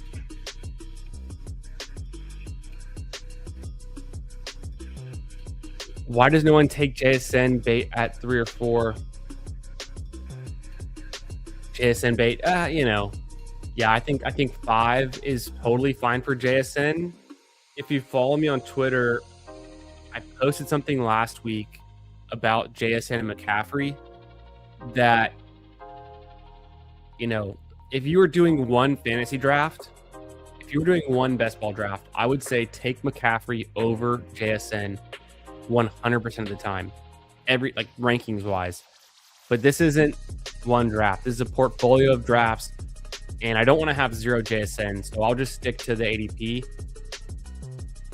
Christian McCaffrey is a far better fantasy asset than JSN. JSN's best season doesn't even sniff McCaffrey's worst, given health. And I know there's positional differences. Oh, but he's a wide receiver and he's a running back. But at the end of the day, it's a first-round pick. You have the 19 other rounds to build out your team. So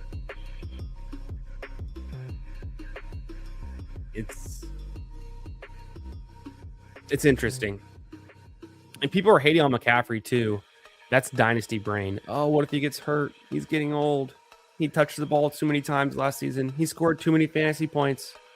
He was the number 1 player in fantasy. I can't have that. It can't happen in 2026. Get out of here. Dynasty brain. When McCaffrey's healthy, he smashes. Best pass catching running back in the league. Well, it's him and Bijan. Honestly, Bijan's caught up. So that's why, Bijan doesn't deserve to go ahead.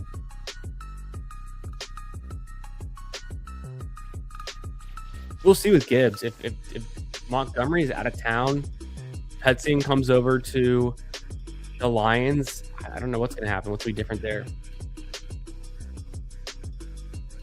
Yeah, what's up, Game Time? How we doing, brother? Good to see you. Thanks for being here. Appreciate the shout. Everyone smash that like button. Yeah. The Joker.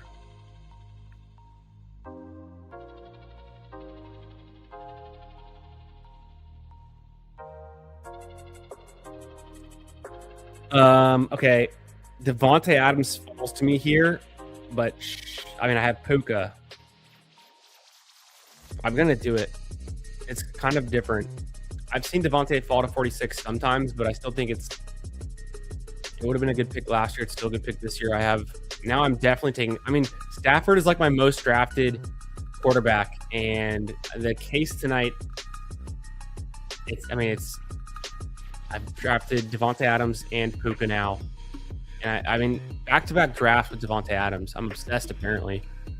Sorry, I just like wide receivers who score touchdowns. Led all wide receivers in touchdowns. Led all wide receivers in zone targets. I guess I'll take Devontae Adams again. I was going to take him or Egbuka. Oh, damn. Egbuka goes. Because I like the Egbuka, Bucky Irving, Buccaneer stack.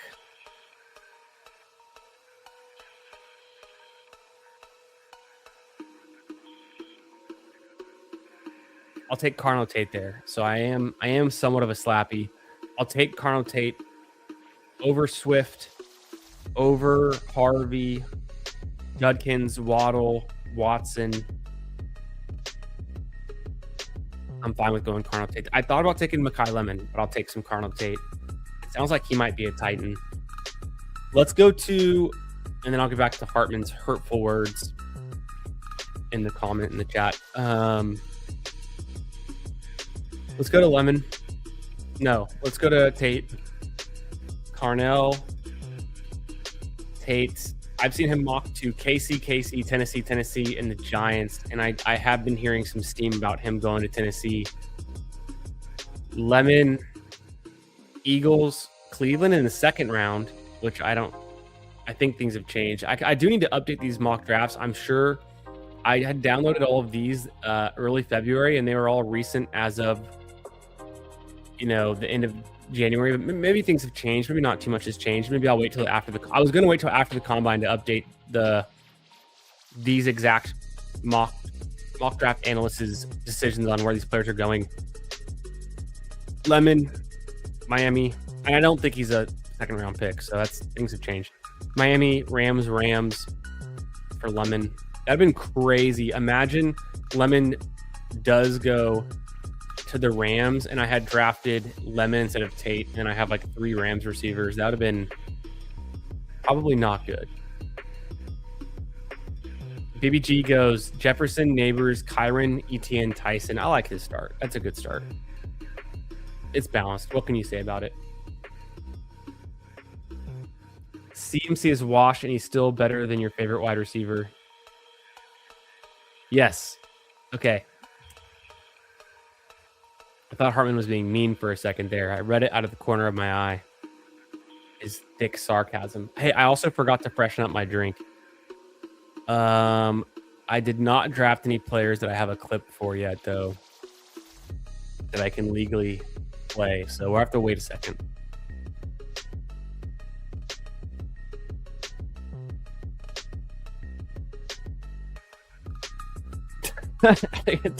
Who Hames, get out of here. All right, pick 70. I'll take Marvin Harrison. Off he goes. I will take Cortland Sutton. I don't really want to. Sutton, Metcalf, Tyler Warren, Ramondre.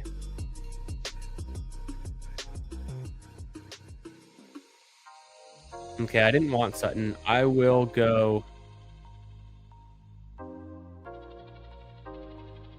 I'm going to go Ramondre again.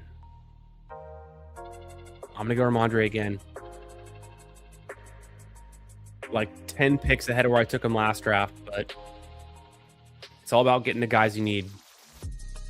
Worry about the ADP later. I feel like, I could have gone Tootin there or something. I'm confident the player I want will come back around.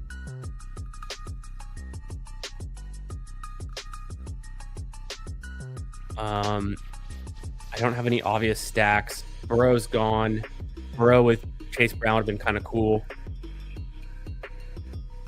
Maybe I go for Cam Ward this time, assuming Tate is a Titan.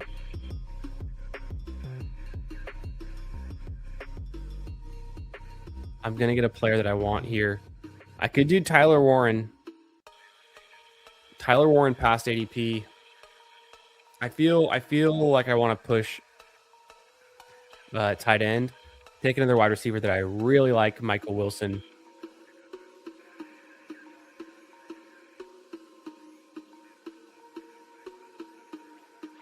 Danimal says absolutely. Touch the balls too many times. Says Who Hames. The Tennessee wide receivers are underwhelming. They have a lot of needs, though. Most mocks I have seen Tennessee going defense. The wide receiver would not surprise me. Okay, yeah, I think that's spot on. Yeah, Peter Malnati isn't involved. These aren't the guys you need.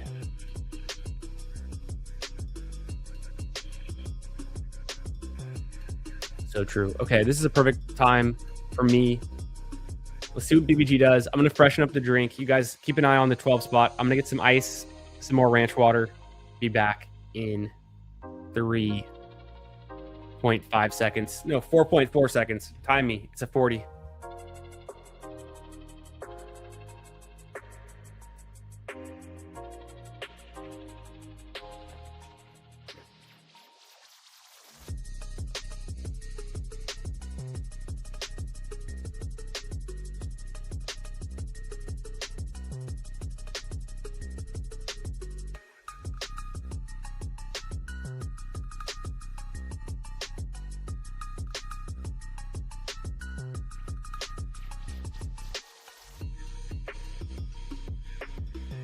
BBG, you are such an Algier slappy.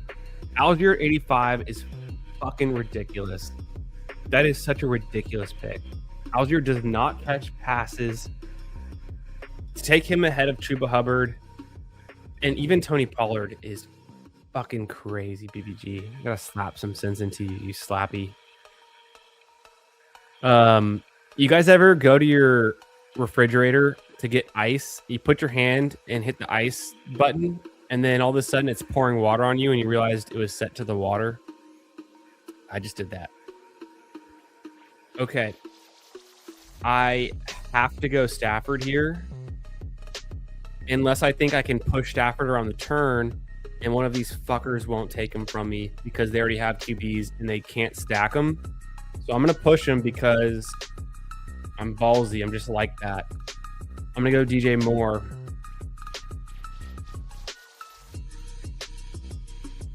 And if they take Stafford, I'm going to be really pissed. So I love DJ Moore, but I need Stafford on this team. And I guess if they snipe me, I go Laporta. So at the end of the day, it's whatever. Oh, Laporta went, and for some reason, because I had just said the word Laporta, it scared me that was Stafford, which makes no sense, but in my head, it just kind of did.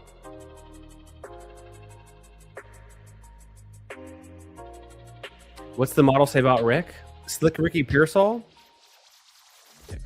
See, I fucking called it too. Feeling so good on a Friday. I'm seeing the Matrix. I'm drafting this team. You know, just going 4.4 40 speed on this guy. He drafts Mayfield to go with his Egbuka. I knew he wouldn't take Stafford for my double stack. I get my double stack Stafford, and I get DJ Moore. Who I like DJ Moore a lot more than Worthy and Pittman, but kind of in the same tier, so it's not that different, but it felt good. Through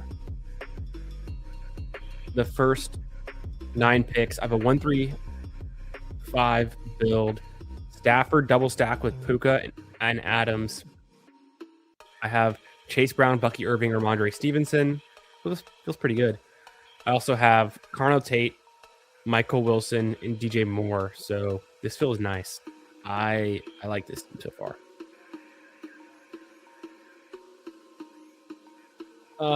Yeah, let me know, Donnie. Talking about Ricky Pearsall, is that who you drafted? I'll go find out, and maybe that'll help me hone in. Yeah, Ricky Pearsall 77. So Hartman's a big fan. Hartman loves Slick Rick. I think David Montgomery's a better pick than Algier. So I'm glad you corrected course, PVG, and you went Montgomery at 109. That's a good pick. Wow, 5 running backs, no tight ends, and 4 receivers. Interesting. But I don't mind Dowdle and Montgomery at those prices. God,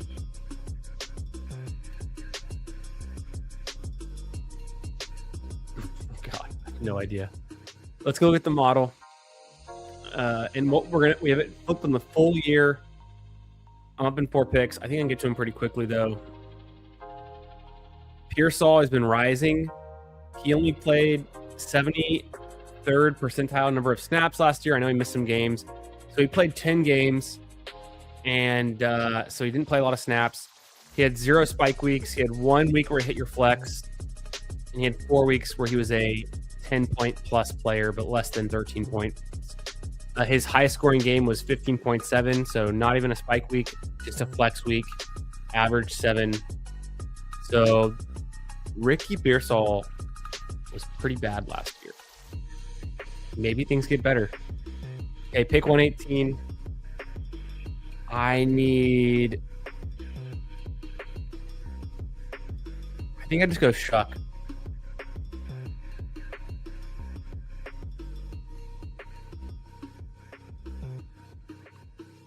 I'm going to take Shuck. Maybe I can backstack him with Juwan Johnson.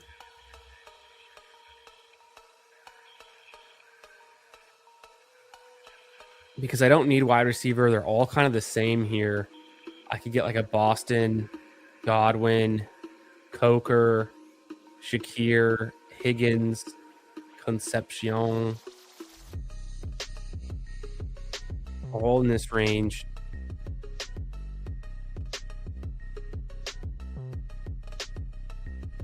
Running back. I liked Gainwell. I don't like Mason there. I don't mind Emmett Johnson. We could draft him. Tracy. I feel good with my 3 running backs. I do feel good with my wide receivers as well. So I want to pull up Sadiq here.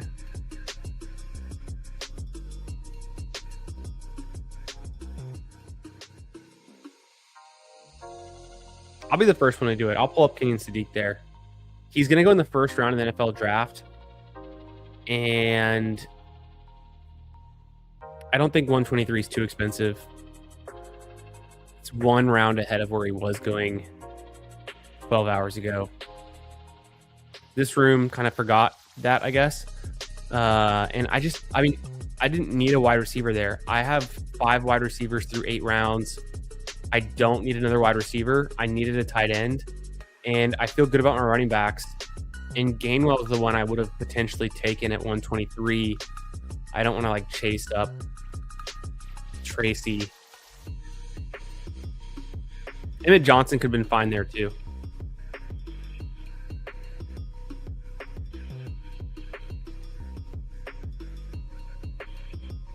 Yeah, I'm definitely going undrafted, Jeff. I have some pretty good combine measurables. I have some pretty good. I mean, my 40. I've never broken a 5 flat 40, but the last time and I'm definitely not faster than I was when I was in high school and I timed the 40. I don't even remember what it was, but I did not break 5 seconds. So, RIP. The last time I did vertical, I had a 24-inch vertical. So not very explosive.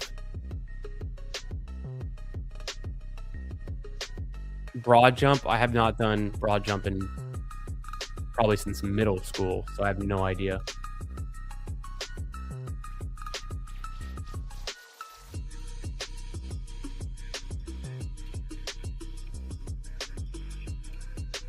Willis at 132. Willis continues to go higher and higher.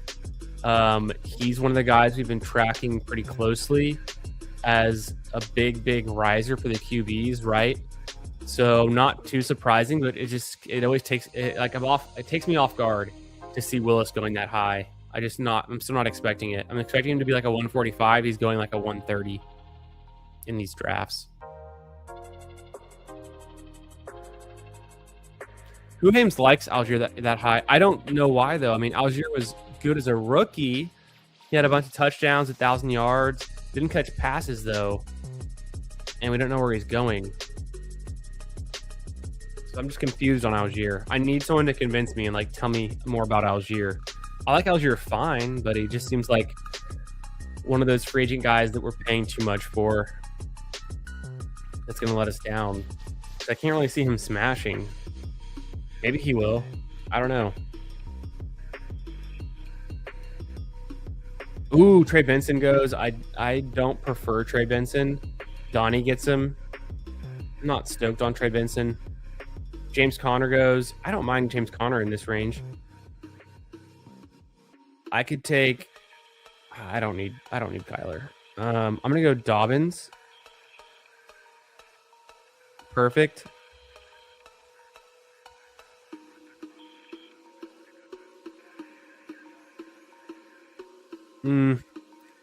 So I don't think there's any other stacks that I'm like hunting for,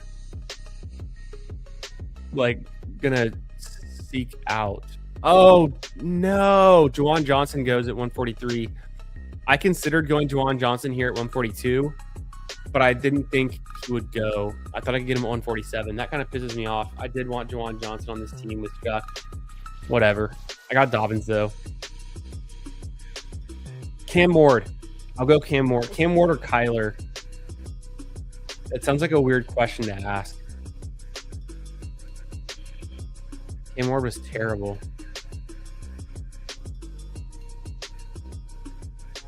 Neither. I'm going Dobbs. 10 picks past ADP. Wide receiver 6 on my team. 2-4-6-1 build. Dobbs a free agent. Maybe he goes to the Saints.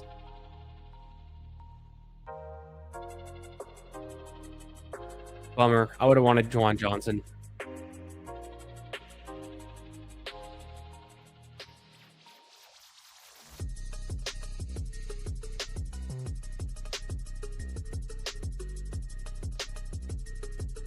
Yo, what up, Jim? How we doing, brother? Just fired up a big board. Hell yeah. Happy Friday. Cheers, everyone. Make sure you smash the like on the stream. Make sure you're subscribed. Hope you had a great week. Hope you're looking forward to a nice little weekend. Got some plans. Maybe the sun's coming out. It's spring here in Houston. I'm going outside all day tomorrow. Morning activities, maybe even hitting the gym early, and then brunch with my brother, and then I have dinner with work friends, and we have a babysitter for the kids, which is like rare. So wish me luck that I get to leave my house. Oh, BBG took Willis and Coker. I totally lapsed my brain on that, but Coker at 133 is sick. Very nice. He misses out on his guy, Kamara at 155. Gets sniped on Kamara. That's so funny.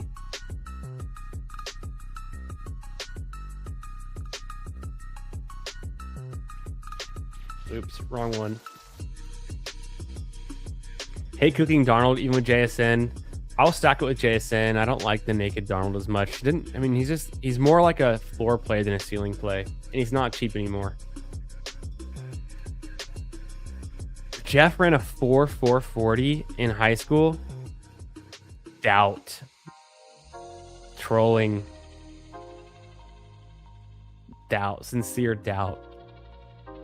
That's okay. I believe you, actually. But also, Jeff T, biggest troll in the chat. Although he has been a very straight shooter lately.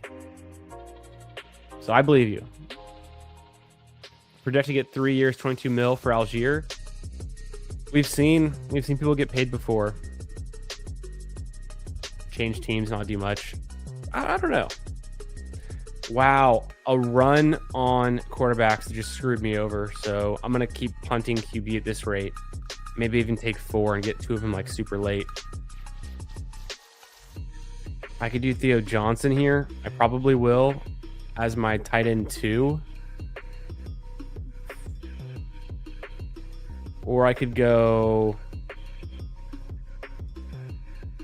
I'll go Aaron Jones.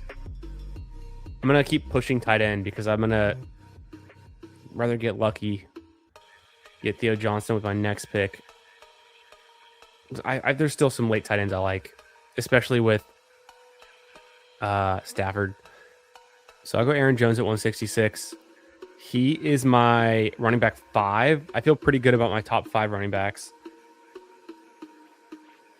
And I've got 6 receivers that I feel really good about too. So really it's just tight end and quarterback where I'm playing some catch up, and that's like exactly where you want to be ideally. Lowest amount of draft capital into the onesie positions and just hammer the flex. So I want to go Pat Bryant for wide receiver 7 or Troy Franklin. Probably I'm fine just going Theo Johnson.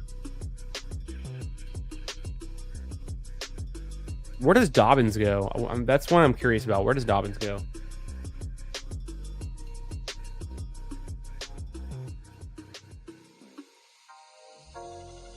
Yeah, goal. Yeah, sure. Goal line carries.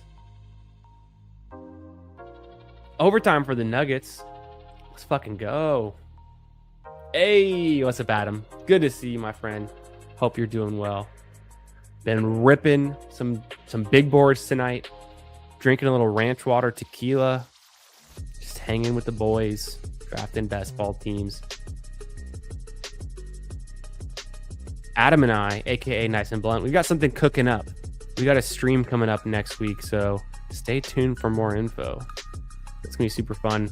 Looking forward to cutting it up with Adam.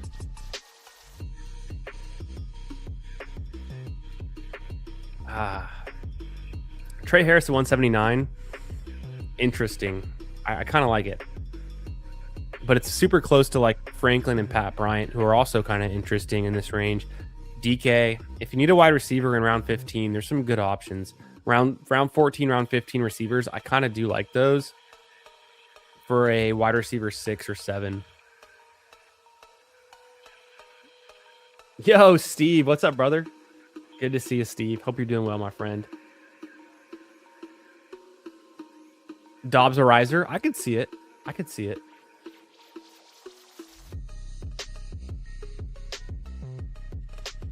Keep thinking Jeremy ends up on the Saints. Okay. I haven't been drafting a whole lot of Jeremy Bernard. I know PPR is a big fan. I sprinkle him in sometimes. I feel like I'm not going crazy on the late rookie wide receivers as much. Even the late rookie running backs, I've been pretty chill on. Oh no, Ferguson goes. Okay, we're gonna pivot. We'll go Parkinson. I think I did take Ferguson last time, anyways.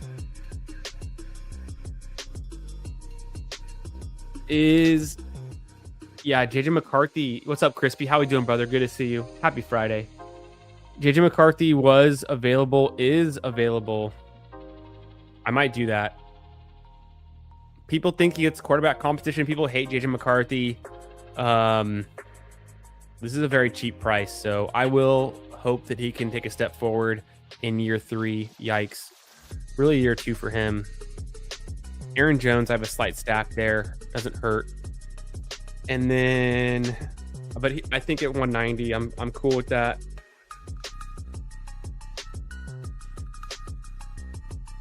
My build, I have a 3-5-6-2. I need another tight end, another running back, another receiver, another running back. These drafts go so long, man. 20 rounds. But I love it. Probably do Parkinson here. Oh. No. I'm smarter. I'm smarter than that. Well, shit. I already took Sadiq. I don't want to take Stowers and Sadiq. That's stupid.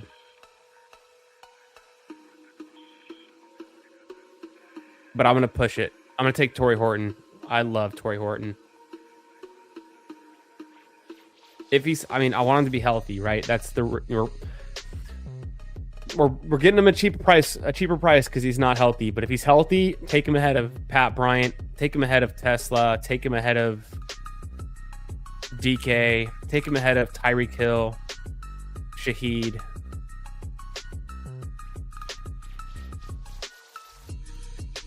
I almost took Stowers at 195. I think it's a good price to go Stowers now, but I already had Sadiq, so I'm not gonna like put 2 rookie tight ends on the same team. That's kind of a recipe for disaster. Just a bit much to wish on. How are we doing tonight, Steve? Good to see you, my friend. Hope you're doing well as always. I gotta catch up with Steve soon. It's been too long, and I want to hear. I've been hearing his thoughts. I've been hearing a lot of his thoughts, not only in his articles, through his Fanspeak Network Substack subscription, which I'm a subscriber to. Check him out on Substack. Yeah, of course, BBG goes Stowers. Of course. Check him out on Substack, the Fanspeak Network. Not only have I been keeping up with their articles, hearing Steve's thoughts through his stream, his channel, and his best ball takes, but I gotta get linked up with Steve soon, especially after the combine. Perfect timing. Huhames, Steve, on my list of my close friends in the best ball space. I gotta link up with soon. It's been too long. And also, we gotta get Hartman on the stream soon too, because we gotta link up with Hartman and see what's going on. And then I already mentioned it, but we got in the works next week. I'll be streaming with Adam from Nice and Blunt, so stay tuned for that. Thumbnail coming soon. And then also I'm gonna be on Cody's channel, Off the Schneid, next Friday night, and I'll probably go live for like an hour or a little bit, maybe at least one draft before I jump onto his stream too. So it's all going on. I was drafting some Caleb Johnson. I've really cooled off on drafting Caleb Johnson. I'm much more interested in Ray Davis and Devin Neal and even some Brashard Smith in this range.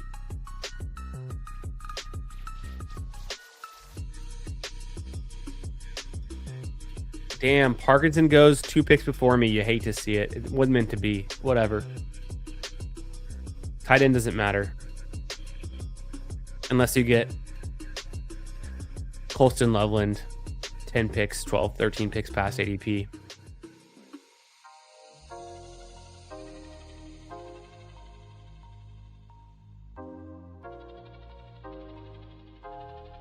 I'll go Mason Taylor. If he didn't get injured, he was doing pretty well.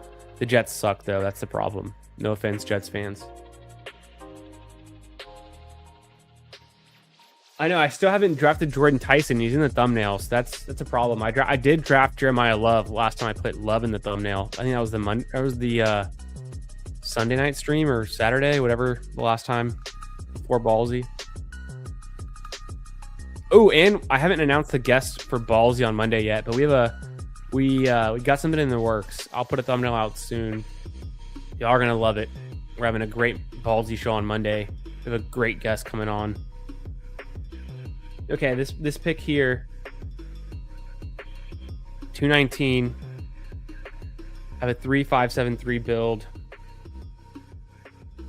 which means I just go running back, and it's like Ollie Gordon.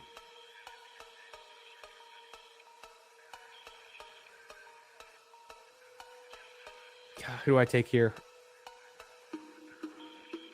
I'm probably gonna go Ollie Gordon. I don't really want to though, but I'll just do it. I don't know what to do.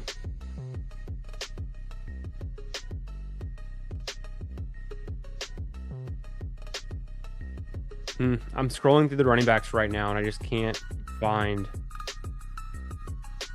a name that I want.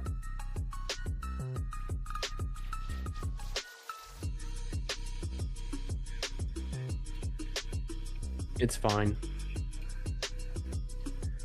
I feel pretty good about these running backs. Maybe I just stop with those 6 and then take another receiver that I like instead with my last pick, because there are plenty of receivers that I still like. I'm going to highlight a few.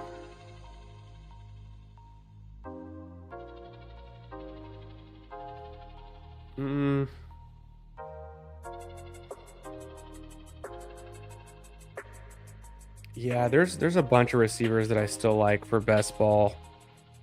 And I don't love the running back selection left. I mean, I could always take Michael Carter again, but we'll see when it comes to it. I did start off with 2 running backs in my first 3 picks after Puka, and then Brown, Irving, Adams, Tate, Stevenson, Michael Wilson, DJ Moore. And I went quarterbacks and tight ends. Then I went to Dobbins, Dobbs, Jones, Horton, Gordon. I could take one more receiver. I guess I feel good enough about my running backs to stop at 6.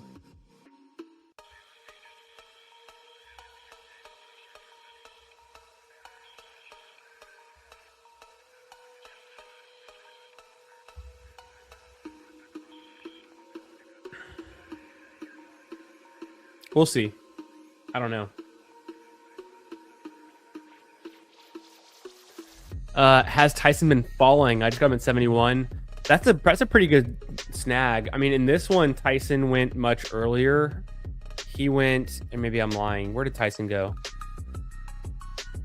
He went 60. He went much earlier. I still see him usually go in the 5 and 6 range, so that's a nice little fall on him. I think the latest I've gotten Tyson is like 68. But that's not very common. It's a nice grab.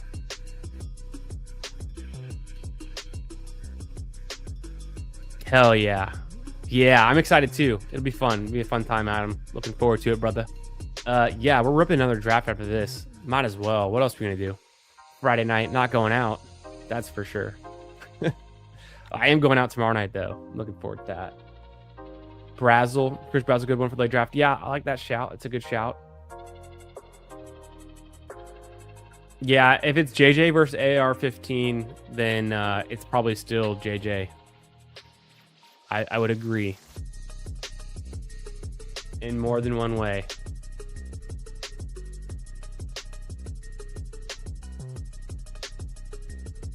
Yeah, I'm already fading the Vikings as it is, even though I keep drafting Aaron Jones for whatever reason, and I just took JJ McCarthy, so I'm completely lying to your all's faces, but I've been really fading the Vikings compared to last year where I was more excited for them.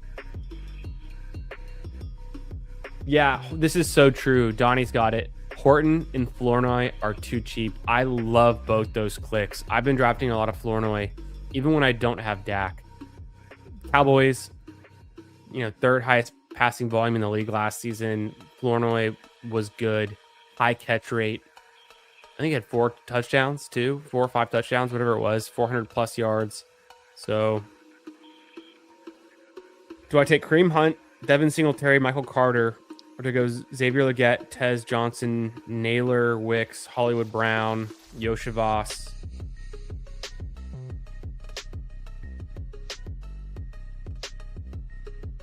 I'm going to go Hollywood. I have no idea what's going on with Hollywood Brown. I have no idea. I assume he's on the Chiefs. And let's just leave it at that. Could be good. Given some opportunity, could be good. There are worse picks.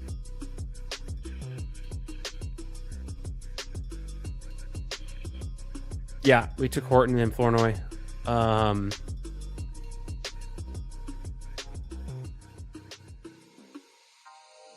Yeah, I got to get Hartman on a golf stream too. That'd be fun. Oh, I didn't even, because Donnie took the Parkinson and it raged me. Don't worry, brother. It's your draft too. I'm glad you got a player you wanted. Yeah, and a good baller. I never really get that upset when I get sniped. I mean, I did get upset. I pushed Stafford, which was nice. Who did I get upset about? It was last draft when I lost out on Goff. That was kind of a bummer. And then this one. Who did I try to push in this one? I tried to push Jawan Johnson, and I took Dobbins first, and I was bummed that I got sniped on Jawan Johnson because it would have been nice for the Shuck stack. So I have McCarthy with Aaron Jones. I have Shuck with nobody, but it's fine. I have Stafford double stacked with Puka and Adams. That's where the money's at.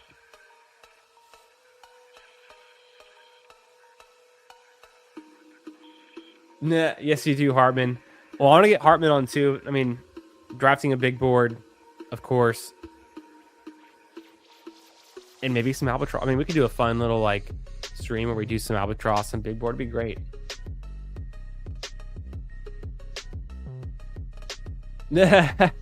Well, you've come a long way, Hartman. It's so funny. Love Tyson. The hammy pole. Yeah, I guess there's an injury concern. I think he's very talented, so I think I'll be drafting him for sure, right? That's the whole thumbnail tonight. Draft Jordyn Tyson. Why not?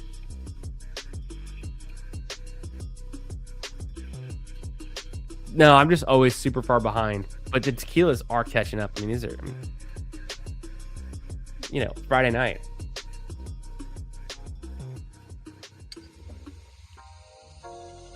No, but I see things when they pop up in the chat, but I'm always 10 minutes behind in the chat. That's just, it's almost impossible not to be. With these 20-second pick clocks, it really is.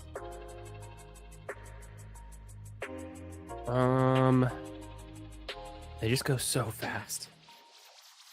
I want to do a little board actually, because I want to fill out my little board, and I only have so many left. I have 3 left.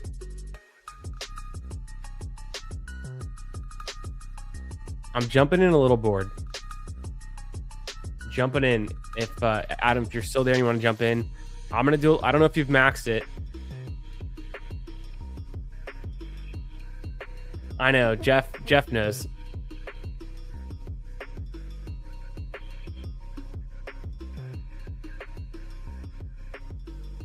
$30 minutes to a T, but I mean, 20-second pick clock. I'm just acclimating. All right, little board. We're firing off. Boom. I wanna stay on pace with the little board too. With the little board. Not that I think it's going to fill anytime soon.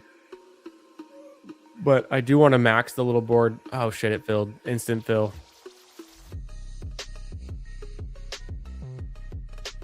My bad. Well, if you didn't get in the draft, you can just draft alongside me. You can fill another draft. And then we don't have to snipe each other. But we can still draft together. I don't know. I'm looking at the names in here.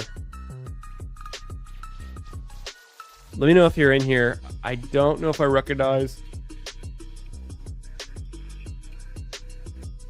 I don't know if I recognize. Z Money does look familiar, but I don't know who that is. Mike Hep. How rude of BBG to be in the draft room with us last draft and not even stop in to say hello. I should text him. I assume he's just chilling. I think he finished his stream. He's probably just chilling. He might not even notice that we were in the draft room if he's on his phone. Okay. From the 7 spot.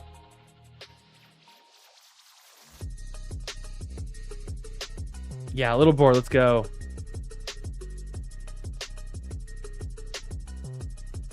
But green bean, that's what the little board 2 is for. Oh, after the combine? Oh, I mean, I guess so. This little board is pretty big, so it's not filled yet. It's a large little board.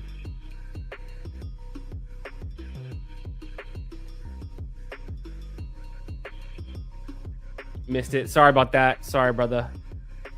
It's a little board. Did 2 big boards to start, doing a little board.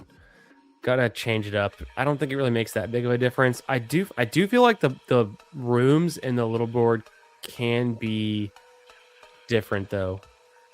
The ADP can be, and like for some reason there's a little bit different sometimes. I feel like I recognize this name too, Sean.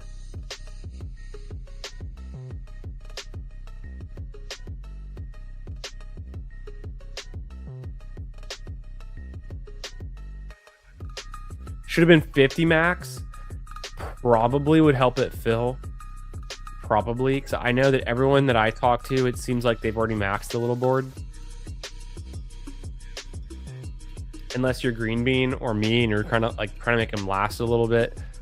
But I can't help it. I think I've done more little boards in the last 2 weeks than I intended to do.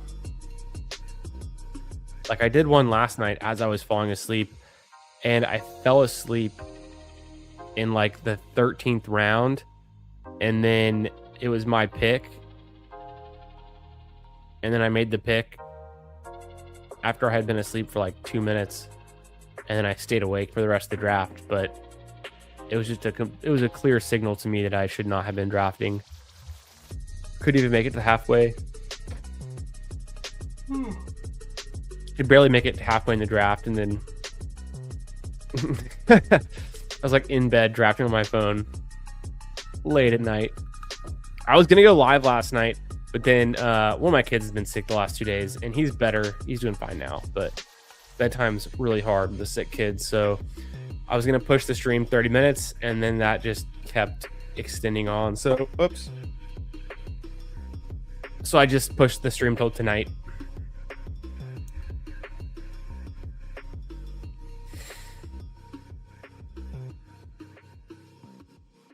McCaffrey at the 9. Lamb, Jefferson, Achane to finish the first round. Cook goes at the 8. Amon-Ra at the 6.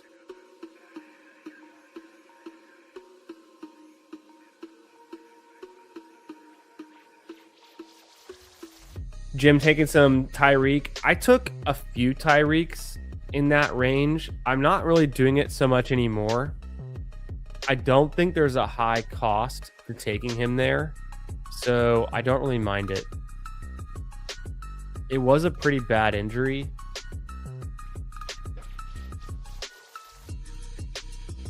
He's not a, he's a little bit, he's on the back 9. He's further along in his career. He's not as spry and young and probably doesn't recover as fast.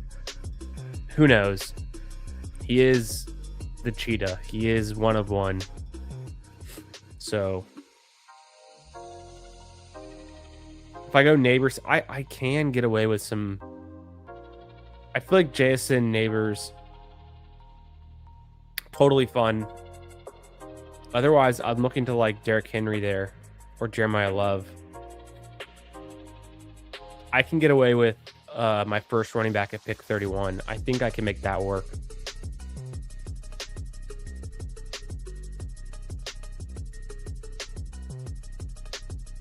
Go jump on a big board. Green Bean is celebrating his big win at the casino last week, and he's just throwing money away. He's taken Savion Williams at pick 144.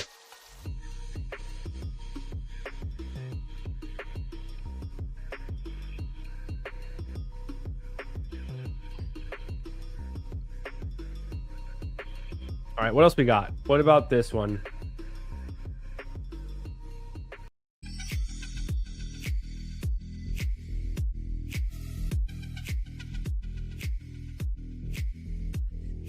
Change up the pace a little bit. This one's not bad. This one has like a weird breakdown in the middle. I almost edited it to get rid of it and just keep the like kind of steady beat going. But I'm too lazy. I do want to add some more clips to the channel because I want to add some of the new rookies. And who else? Some of the guys who broke out last year. I might take DeAndre Hopkins off the intro. Probably shouldn't do that, but I could. Maybe take Travis Hunter off the intro. Okay, it's Ken Walker or Kyron. I've been pretty heavily in favor of Kyron. I go back and forth. If Ken Walker was going to be a Seahawk and Charbonnet was going to miss time, and then Ken Walker gets like 25 or 30 touches per game, Ken Walker could smash. But Kyron's on a better team, better offensive team, better scoring environment, better scoring team. And Kyron was splitting a lot with Corum down the stretch, but still better for best ball, better for fantasy than Ken Walker. Ken Walker was pretty disappointing until the playoff stretch where he was the Super Bowl MVP. Put some respect on his name. I mean, and in this draft from the 9th spot goes McCaffrey, Barkley, Ken Walker. Can you get a higher T start than that? I mean, somebody ate their Wheaties this morning. Somebody's been doing only leg day at the gym, but I don't mind it. I mean, that's kind of a fun start. I don't think it can win, but you're too far behind at wide receiver, and then there's not enough. I mean, maybe, I don't know. You'd have to stop at like 5 running backs, and your last 2 running backs should go in like rounds 15 plus. Wow, the drafter. See, the little board is different because in the little board, you get someone taking Josh Allen and Lamar Jackson in the 12 spot when they started with double running back. So this guy also ate his Wheaties this morning. He never skips leg day, feeling the high T start in the 12 spot and the 9 spot. I mean, I'm curious to see what the guy in the 9 spot does at pick 40. If he doesn't take a receiver, that's how you know this is a little board draft. Things are going off the rails. I can't take another Devontae Adams. I've done it every single draft tonight, so I'm looking for Garrett Wilson, Zay Flowers. Son of a bitch. Devontae Adams is my top-ranked player and the top player by ADP on the board. I'm going to go Javonte.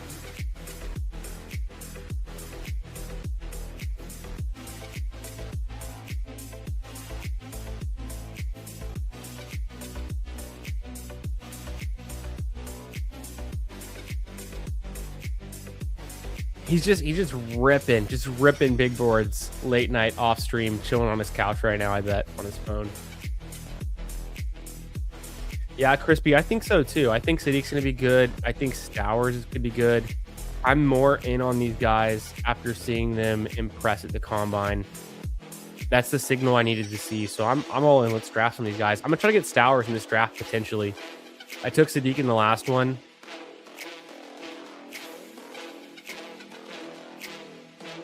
I've seen Sadiq go anywhere from pick 100 to pick 120, or I was taking him. I've seen Stowers still going in like the 190s. 170 was the highest I've seen him go.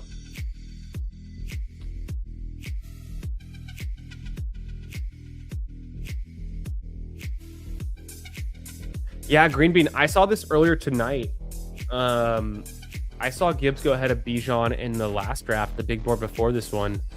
I was pretty surprised. I mean, you got to be lucky enough to be at the 102 to take advantage, but people are starting to do it. We saw Gibbs pass Puka in the last week with ADP, and people are considering taking Gibbs ahead of Bijan. I've seen it at least twice, but one of them was tonight. I probably won't do it. I don't think it's crazy, but I probably just don't do it. I'm not going to miss out on Bijan. That's for sure.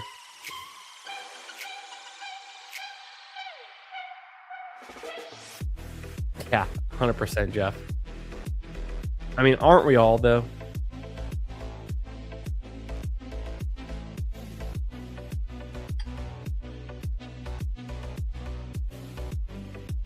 Okay. Damn. Harvey, Henderson, Swift all go. I probably was pivoting to wide receiver anyways. Devonta Smith is still there. That's crazy fall, but there's no way he makes it to me. So I can either go Lemon, Tyson, Adunze. Yeah, Smith goes 11 picks past ADP.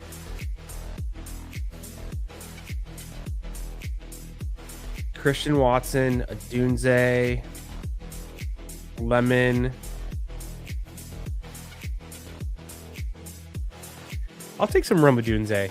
Let me get some neighbors, some Rumbadunze, some year 3 guys. Damn it, Tyson goes 56. I would thought there'd be a slight chance Tyson comes back around to 66 where I can get him.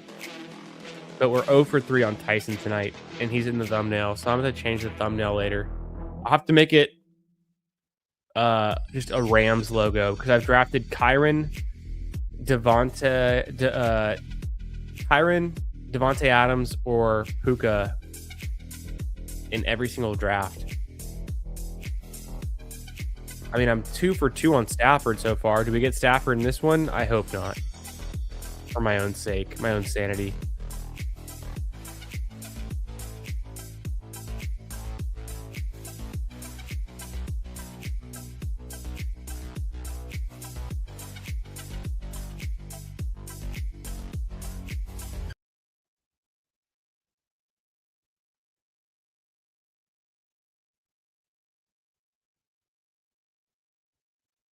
What is this one? Let me...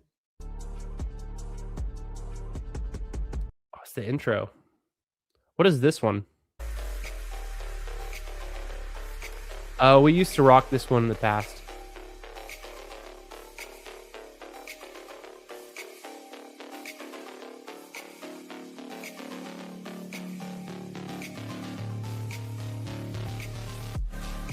One sec.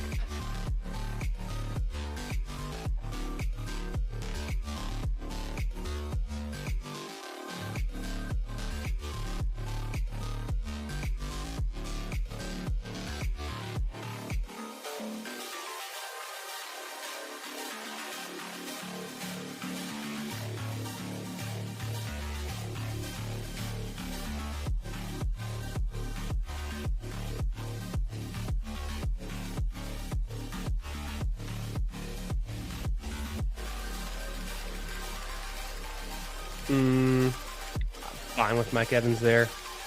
It was the top receiver pick at ADP. I probably should have gone Caleb.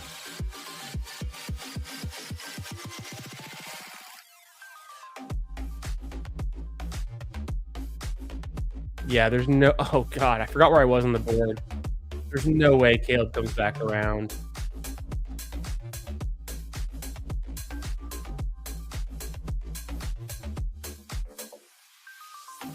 Yo, what up, TX Politics. How you doing, brother?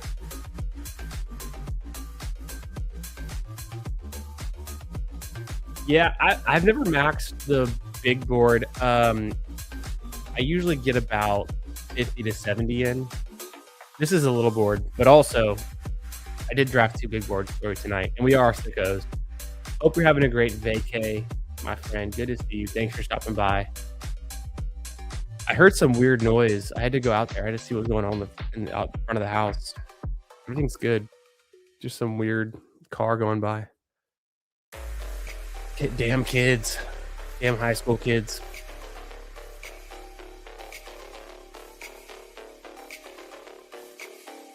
Yeah, we are sickos. I mean, anytime there's news that drops at the combine, here we are drafting teams. ADP's changing. Full sicko mode.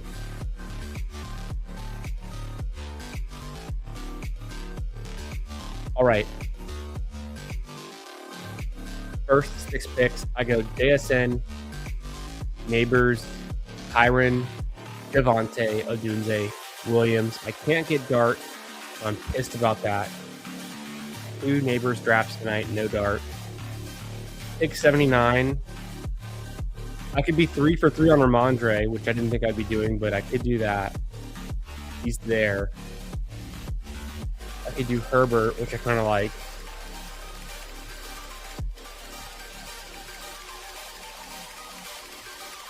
I'm going to go Herbert.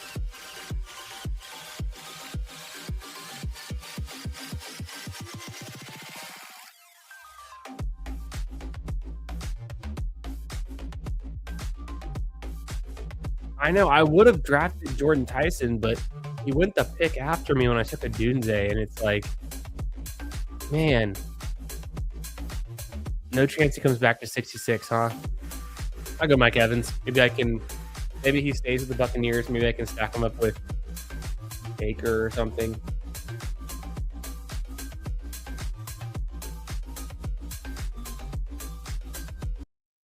Which one is this?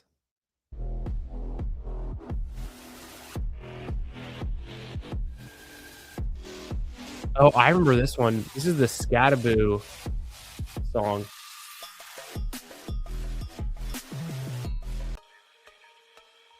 Go back to the classic.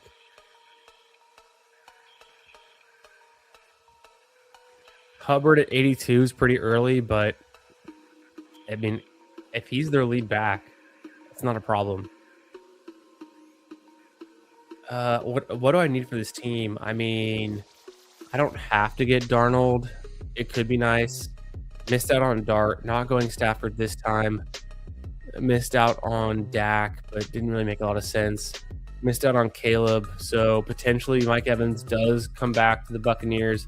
I could do Mayfield at like 114 would feel pretty cool. So maybe now I get another. I'm a 1-2-4-0 build. I could do another running back or receiver or tight end my next 2 picks. So between the next 2 picks, like a running back, maybe a receiver could make sense, or tight end. Wow, Algier's at 89. What the hell's going on? You guys love Algier that much. He's going that much higher. I don't see it. I don't get it, but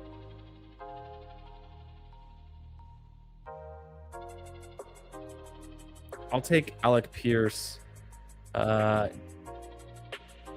12 spots past ADP.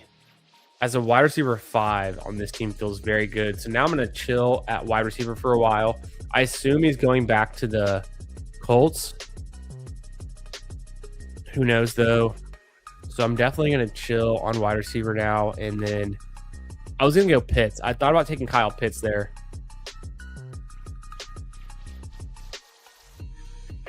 There's a couple tight ends I have in mind. I don't pick for a while, but at 103, I've got some in mind.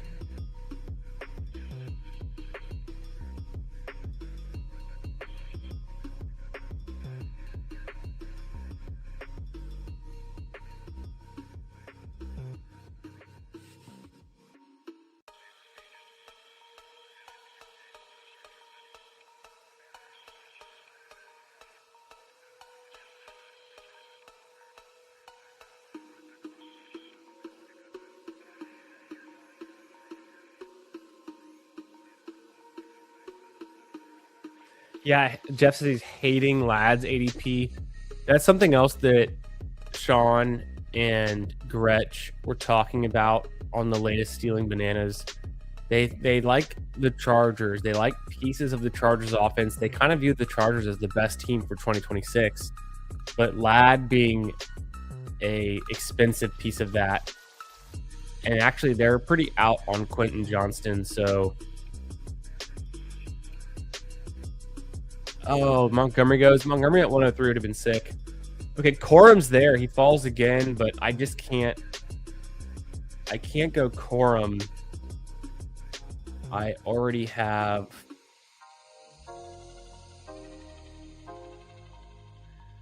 Kyron, and I do need a running back soon, but I don't love the guys who are available.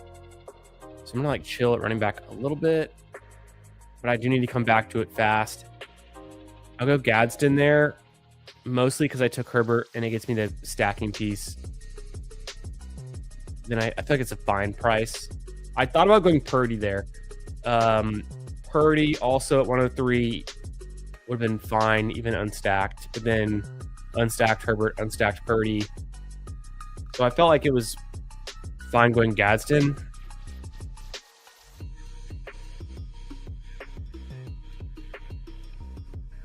And now running back is completely dried up for guys that I like taking it like the 114. I'll probably wait until 127 even, and then I'll just hammer running backs late in this draft and go with like 7 of them.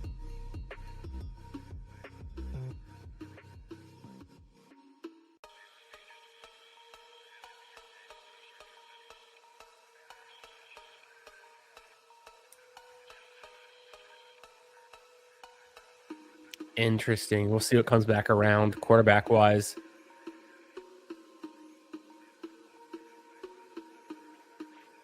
Yeah, don't worry, TX. We got you, brother. We'll work out these ADPs. By the time you join in, they'll be perfectly efficient. We'll catch all the CLV for you. Oh, man. Okay. I guess I'm going to go Baker here. I'm going to go Baker Mayfield because I have Mike Evans. I assume Mike Evans goes back, completes that stack. I could have taken Bo Nix and then backstacked him later.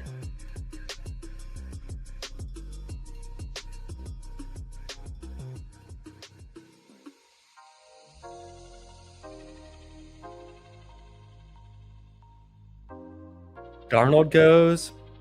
Wasn't really planning on stacking up. If it would have happened for cheap at 127, it could be fine, but I do really need to get back to running back by the time that next pick comes back around.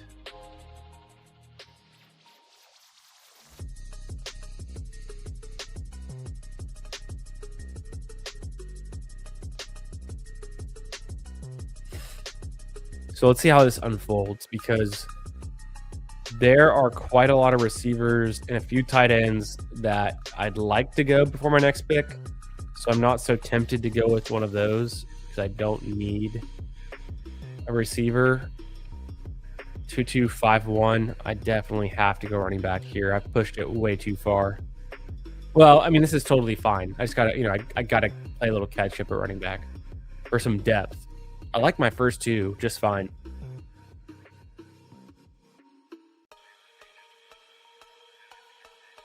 Oh, that's true too. Yeah, Kenyon Sadiq has been getting mocked too.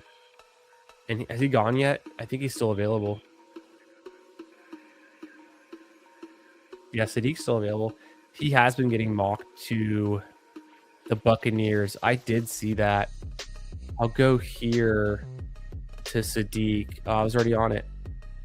I've seen Sadiq mocked to the Buccaneers, the Browns, Houston, Miami, and Carolina. So kind of all over the place. But I feel like we've talked about him going to the Bucs, that it's a potential landing spot. Does it line up with their draft capital? I guess any team could trade at any time in the NFL draft, so it's not, doesn't have to, but doesn't have to be perfect. Wow, I'm really tempted to go Shuck here, considering he's fallen so much. I need running back. So I'm going to go Gainwell as my RB3 because I need an RB4 like yesterday.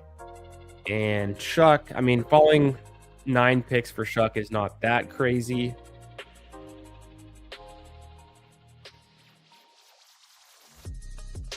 So it's fine.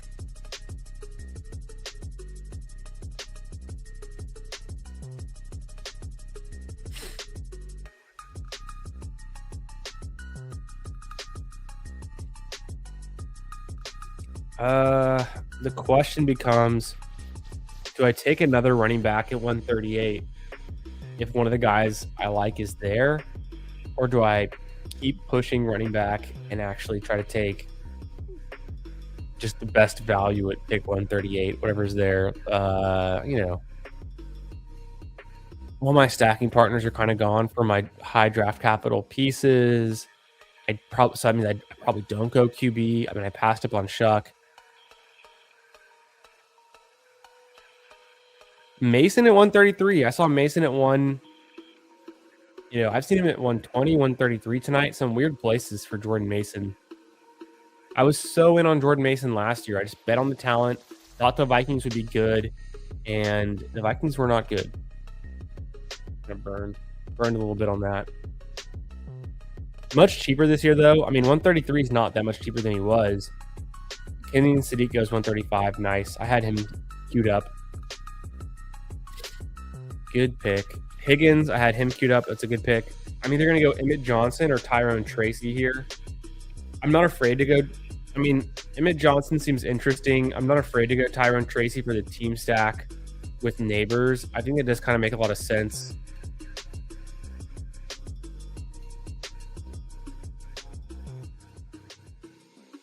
I'm going to go ahead and do that. Just totally fine price for Tracy. RB4, team stack with Neighbors. Maybe the Giants are surprisingly even better than they were last year with Dart as a rookie.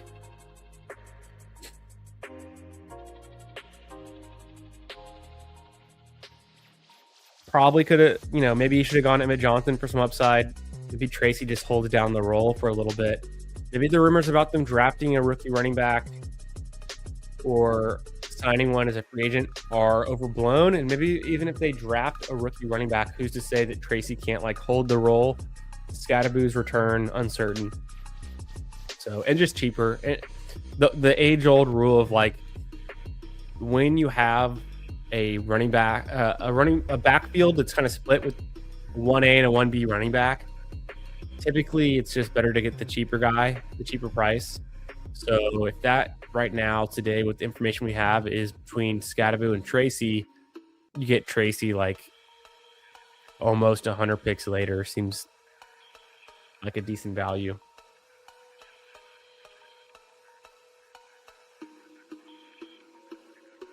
So Jeff seems to think that Aaron Jones gets cut.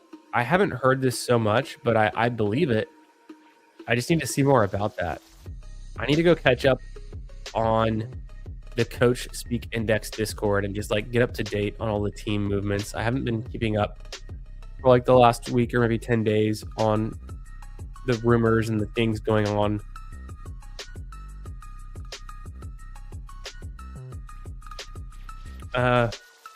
But it's always kind of reading the tea leaves as it is, because it's not like the coaches are going to come out and say, oh, we're cutting this guy. Except if you're Kirk Cousins, they're definitely cutting him.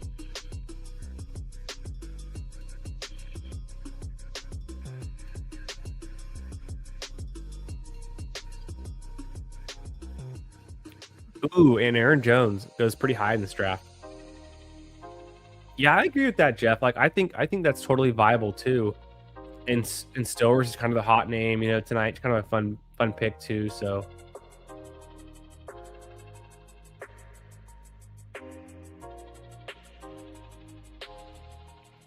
all right, this next pick, 151. Where we're gonna go? Dallas Goedert is available. Just kidding.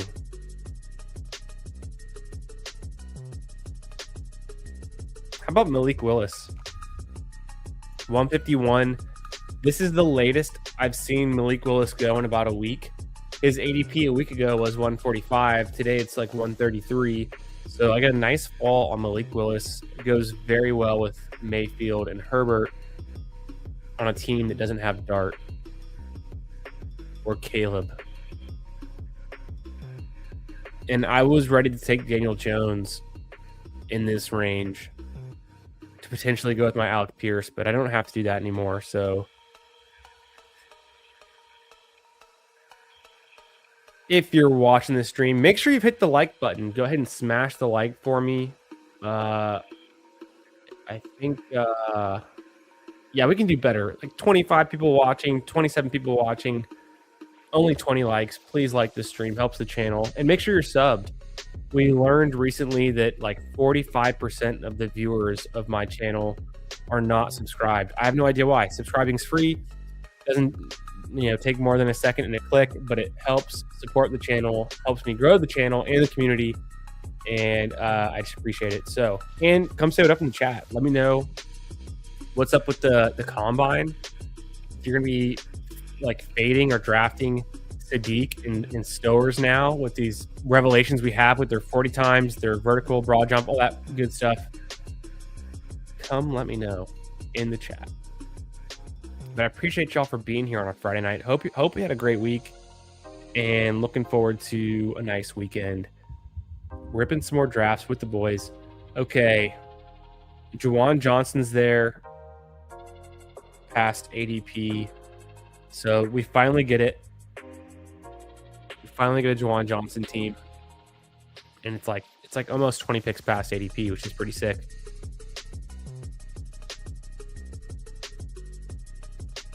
The team so far on this little board, I have a 3-4-5-2, Justin Herbert with Gadsden. I have Baker Mayfield with Mike Evans, who I think is going to remain a Buccaneer. We don't know for sure. I could get Tez Johnson late. I think I might do that. Kind of fun. Malik Willis, I'm assuming he's a Dolphin? Question mark? I don't know. Kyron Williams, Javonte Williams. So I have the Williams brothers. Kenneth Gain very well. Tyrone Tracy. I could use another running back or two. But it's getting late. I don't love the running backs in this range already.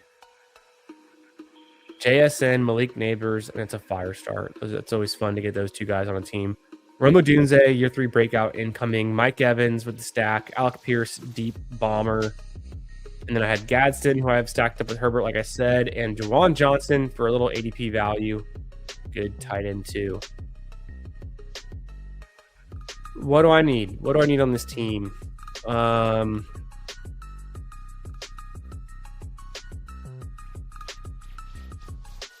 Trey Harris makes sense.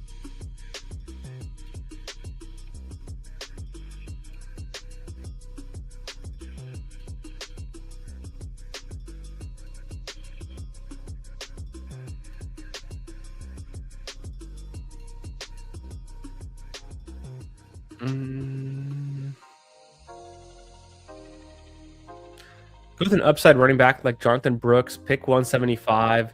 He has been rising. His ADP right now is 160 something, like 161, 162. So I get a fall on him, and just kind of an upside play. Maybe he's the 1B for Carolina with Chuba Hubbard. Pretty cheap price. I don't mind it. I was between him and Trey Harris.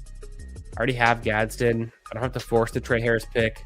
Maybe Trey Harris comes back around. I feel really good about my receivers. I wanted to fix up my running back room just a little bit. And I also thought about going Imani Vidal, who could be a Charger. So slight chance Vidal comes back around. Maybe Trey Harris. If not, I'll just pivot. We're so late in the draft.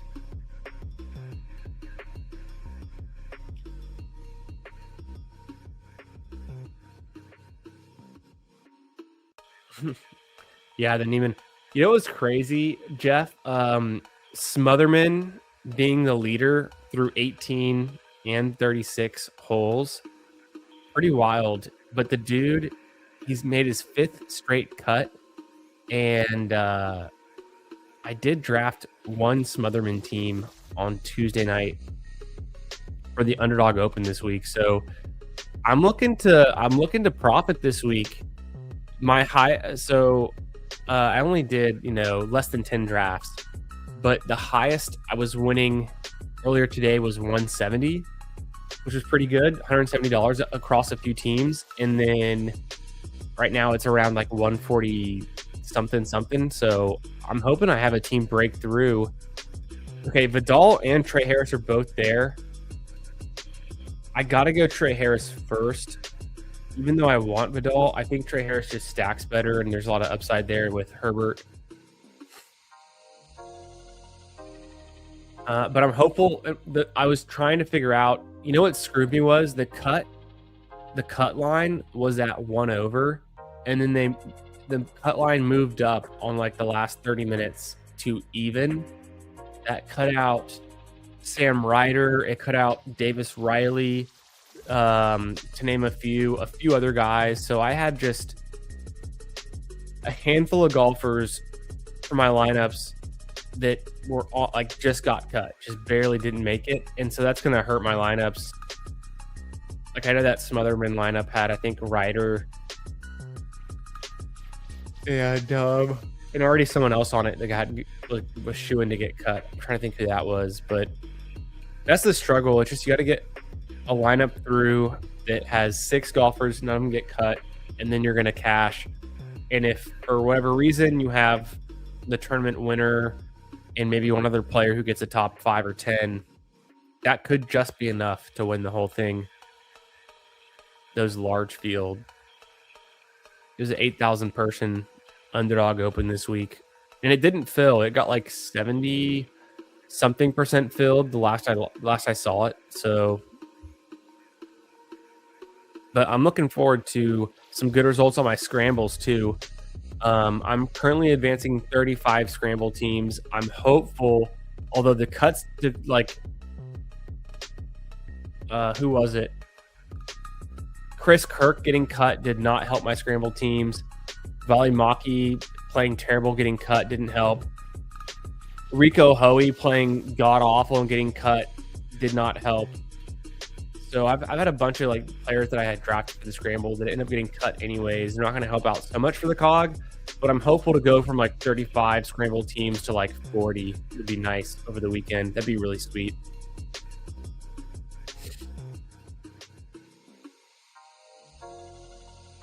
Joe Highsmith made a cut on the number. History repeating itself. Oh, God. Davis Riley was my biggest sweat to make the cut today. Yeah, anytime you're sweating Davis Riley to make the cut, you're in. You're in. You're now a golf bro. You're a hacker. That's how you know. If you know who Davis Riley is and you're sweating him making the cut, you're officially a PGA Tour best ball bro. I'm on the clock. I think I go running back here. I've been taking a fair amount of Ray Davis. I kind of like that pick on this team too. I have 3 picks left. I'm pretty sure I want to go 3-7-7-3. And I'm cool with going like Tez Johnson or another wide receiver with my last pick. So I'm probably going to go tight end and running back with my next 2. I almost went Ferguson there.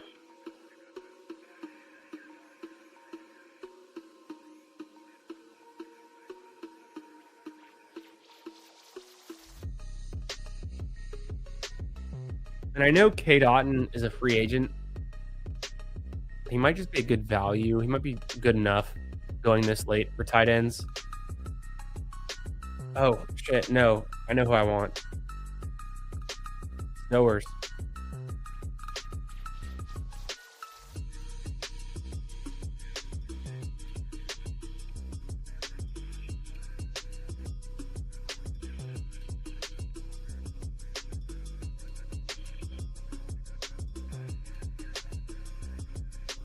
I want Stowers my next pick. I hope he's still there.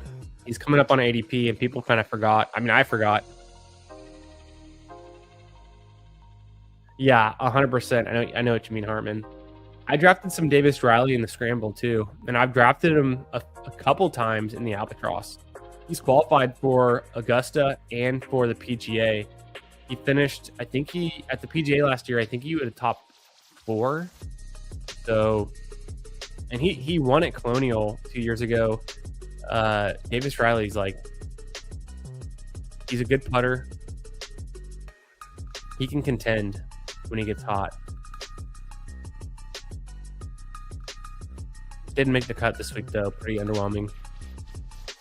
The funniest thing was the player who finished in dead last today after the first 2 days of the tournament was Toasty, and he's erratic off the tee. And so this being a golf tournament with water on 15 of the 18 holes in play, and then Toasty being dead last was pretty hilarious because he's hot-headed. He's known for his temper on the course and just puts the ball in a bad spot. So he was the easiest player to not select on my scroll downs this week. But I was, I mean, you were there on Tuesday. We were scrolling down.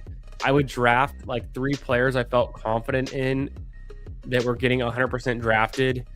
Essentially, my first 3 draft picks and my last 3 draft picks, I was just going for low-owned guys. I had Smotherman on a team. He was 5% owned in the Underdog Open, the dailies. And then I had a 1% golfer. I'm trying to think who it was. I did have a team with Sudarshan, and I forget what ownership he was. He made the cut. Who was the 1% golfer? Can't think of it. I could look it up. Let's see how fast I can look it up. Oh. The 1% drafters on my Smotherin team. It's Bouchot, Zachary Bouchot. And can't remember if he made, I think he did make the cut. I have a team, my highest team right now is 244 points. It has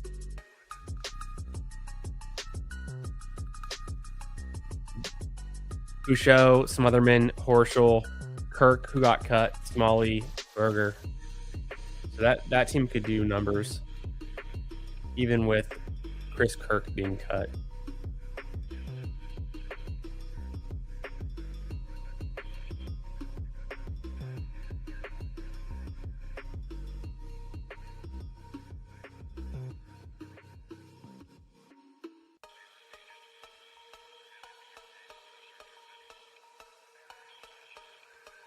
This is also true. I've not been drafting a lot of Kate Otten. I think that's not a terrible point, that just to avoid him.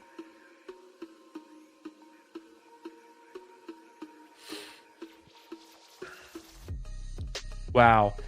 Najee Harris, 1 pick away. I could take Najee Harris and I wouldn't even feel bad about it.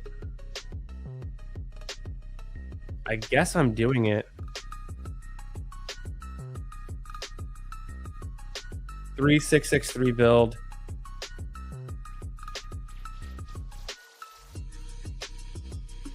Najee Harris, my 7th running back. And then I said I would take Tez Johnson. I still might do that.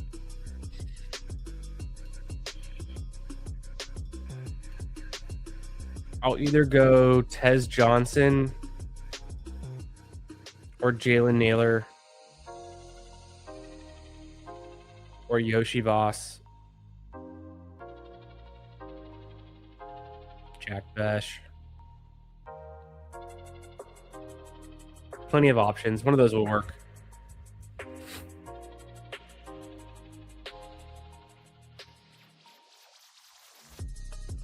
Yo, what's up? What's up, Jonathan? How we doing, brother?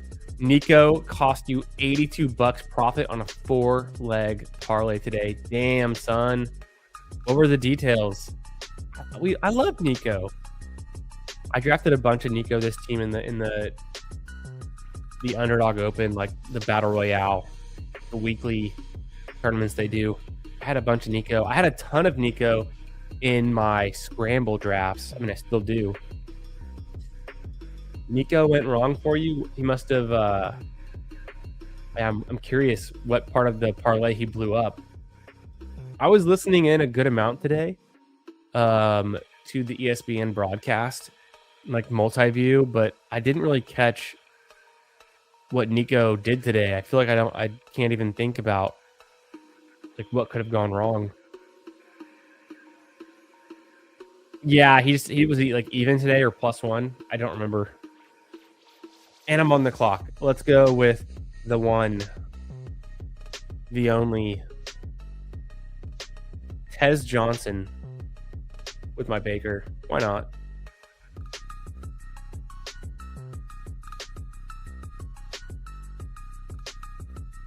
Yeah, Sadiq at 104. That's up there.